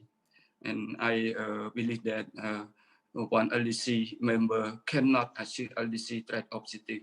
LDC need to have one voice among the group to securing a meaningful outcome for LDC in multilateral trading system. And finally, we wish to see accepting LDC to become the member of the WTO as soon as possible. And Cambodia look forward to continuing sharing negotiation experience on the WTO accession with any LDC accepting member. I thank you, Micah.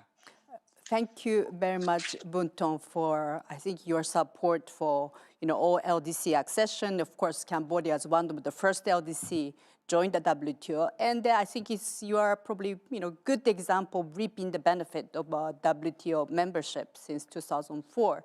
And then thank you very much for your support and also readiness to share your experience with other LDC.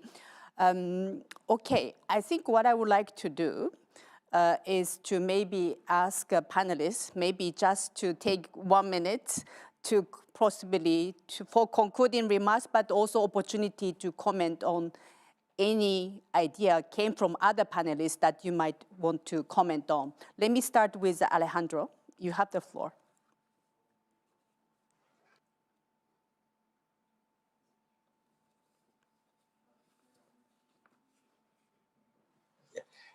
Thank you. I think I spoke for too long the first time, so I should not be allowed a second time. But anyway, since you offered me the floor, just let me make a comment on what Alfredo Swisscom said, that the acceding member doesn't know the cost of accession. Besides the internal cost of the reform, there's an aspect of this, which is that if members move the goalpost and keep asking for more obligation than those foreseen in the agreements, that of course is an unknown cost. and which, by the way, seems preposterous in the light or in the context of an organization that has as its central backbone the principle of non-discrimination. And it's also the cost is unknown because you can say what you know is that the cost increases over time as members undertake more obligations. Then the entry ticket will, of course, be more expensive. So those are pretty heavy unknowns, and some of which can be certainly taken care of, but others will not. But it's a very good point that Alfredo made. Thank you. Thank you very much, Alejandro. Hilda, floor is yours. Yes, thank you very much, Micah. They were very interesting points that were mentioned by all the speakers, and some of them can be easily implemented, and some will need political will from WTO members to implement them.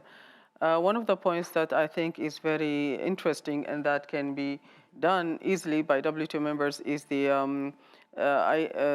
idea that was mentioned by Cecilia on bringing government officials, high-level government officials of acceding countries for briefings in Geneva.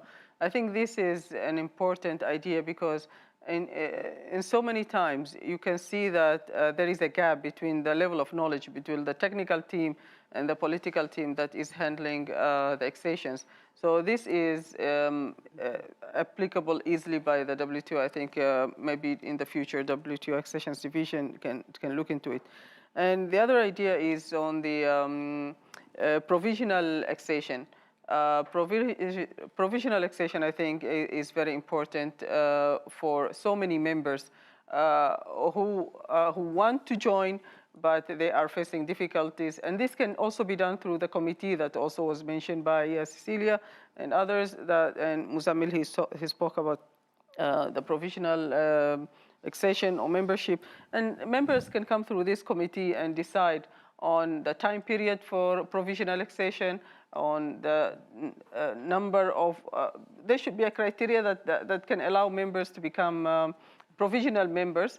And if they meet them, they can move to the next stage, to observership and then to the membership. So it should be stage-based and also on technical basis and time period. So there are so many ideas that I think we can look at. And I want to thank all my colleagues, panelists, for very interesting ideas that were brought. Thank you. Thank you very much, Hilda. Alfredo, floor is yours.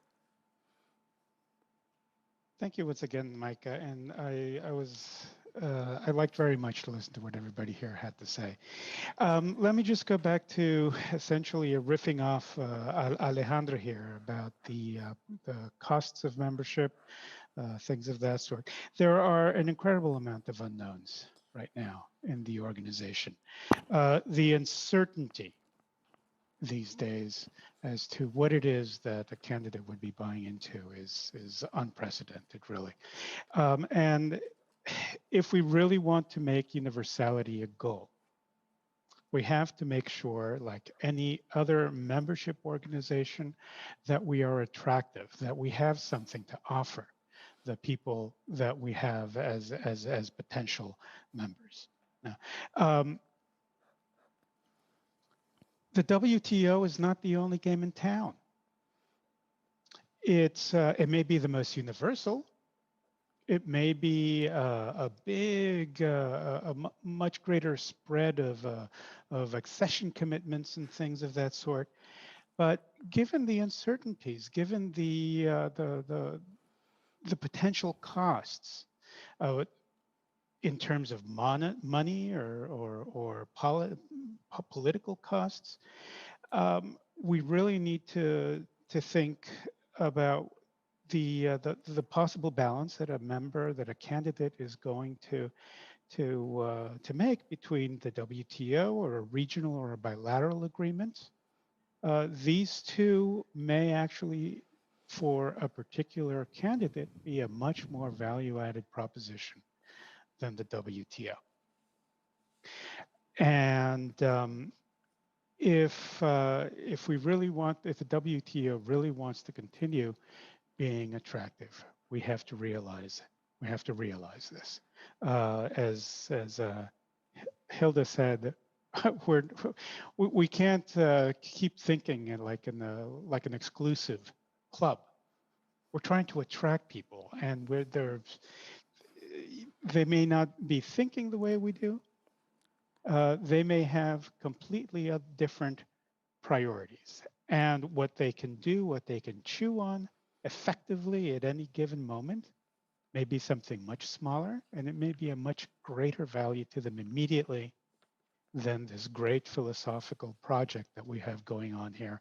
As much as we love it, as much as I advocate for it, as I said, we members have a lot of housekeeping to do, get our house in order, make sure that we take care of these uncertainties, and that we have something that we can clearly offer as a value-added proposition to the folks that we're trying to attract. Thanks. Thank you very much, Alfredo. Let me now move to Atanas.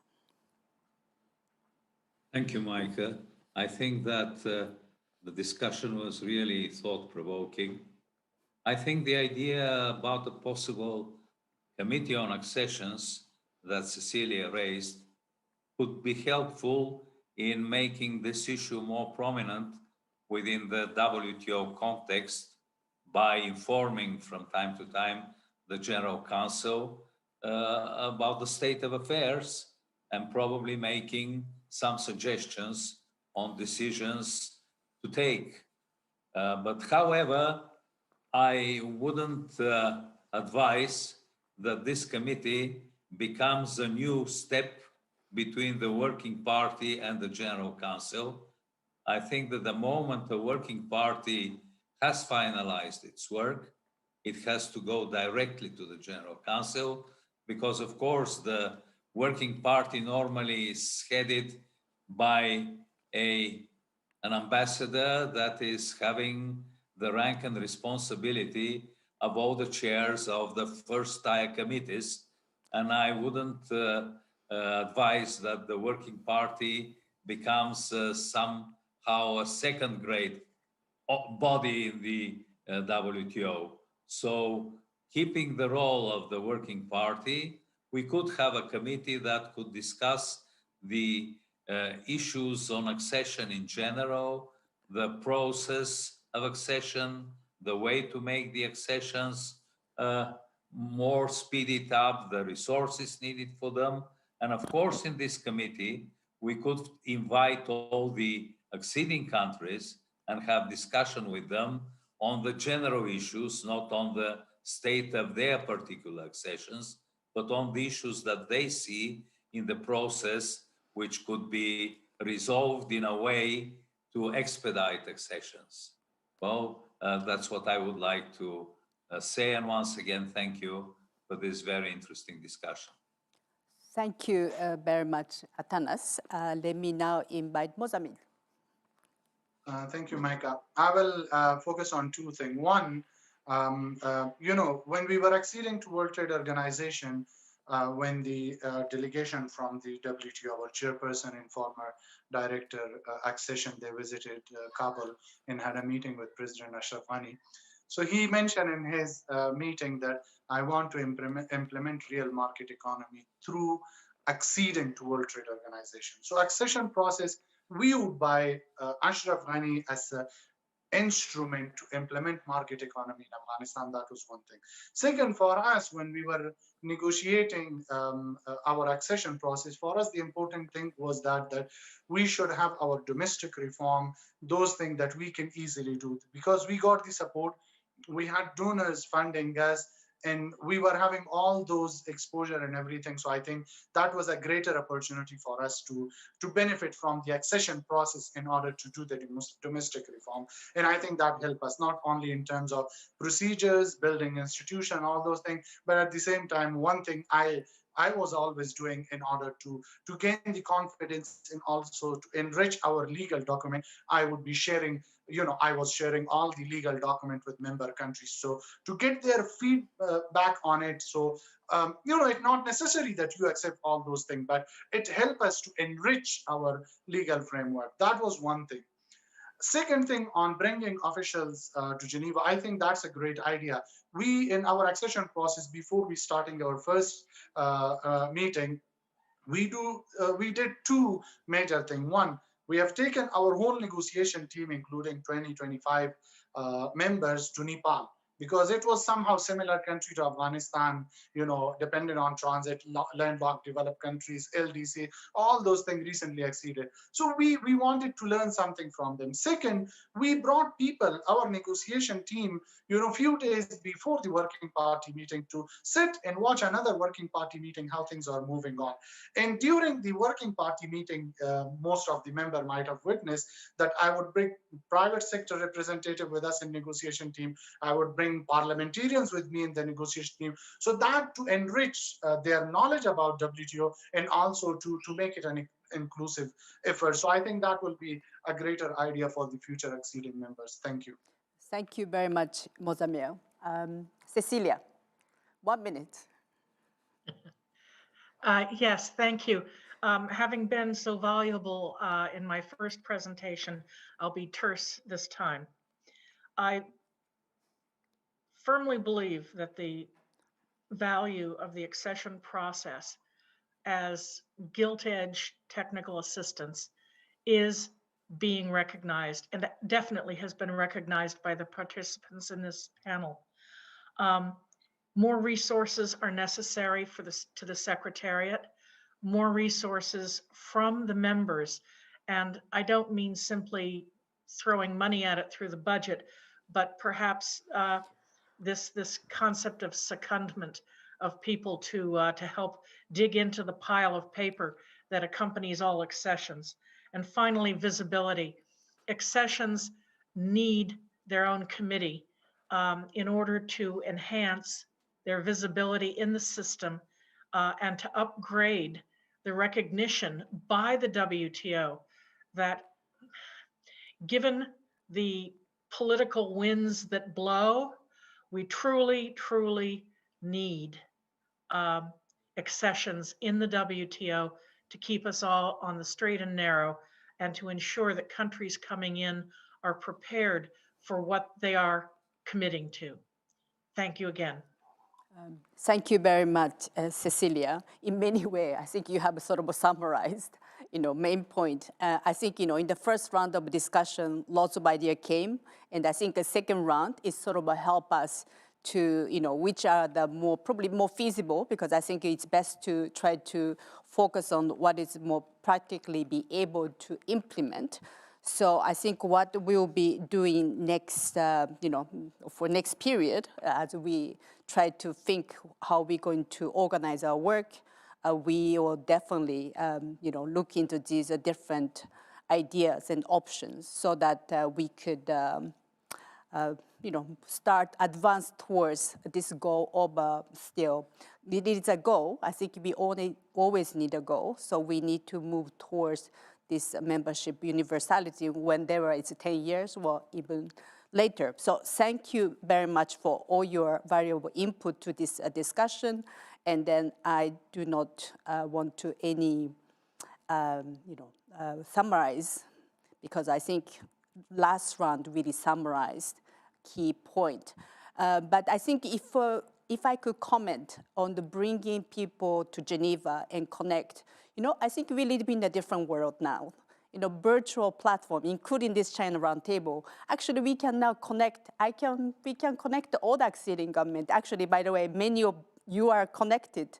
So I think we should make better use of, more use of a virtual platform to connect each other. And we have done some this year, and I think we should do more, probably focused. So that's what I wanted to say. And then really, thanks again for this really, really rich discussion. We feel we are equipped as we move forward. Really, thanks also to the audience for following us. And then really, thanks once again to the panelists for their contribution today. I think with this, let me close second session of China Roundtable. What a nice China Roundtable on WTO accession. Thank you very much, everybody. Thanks, Hilda.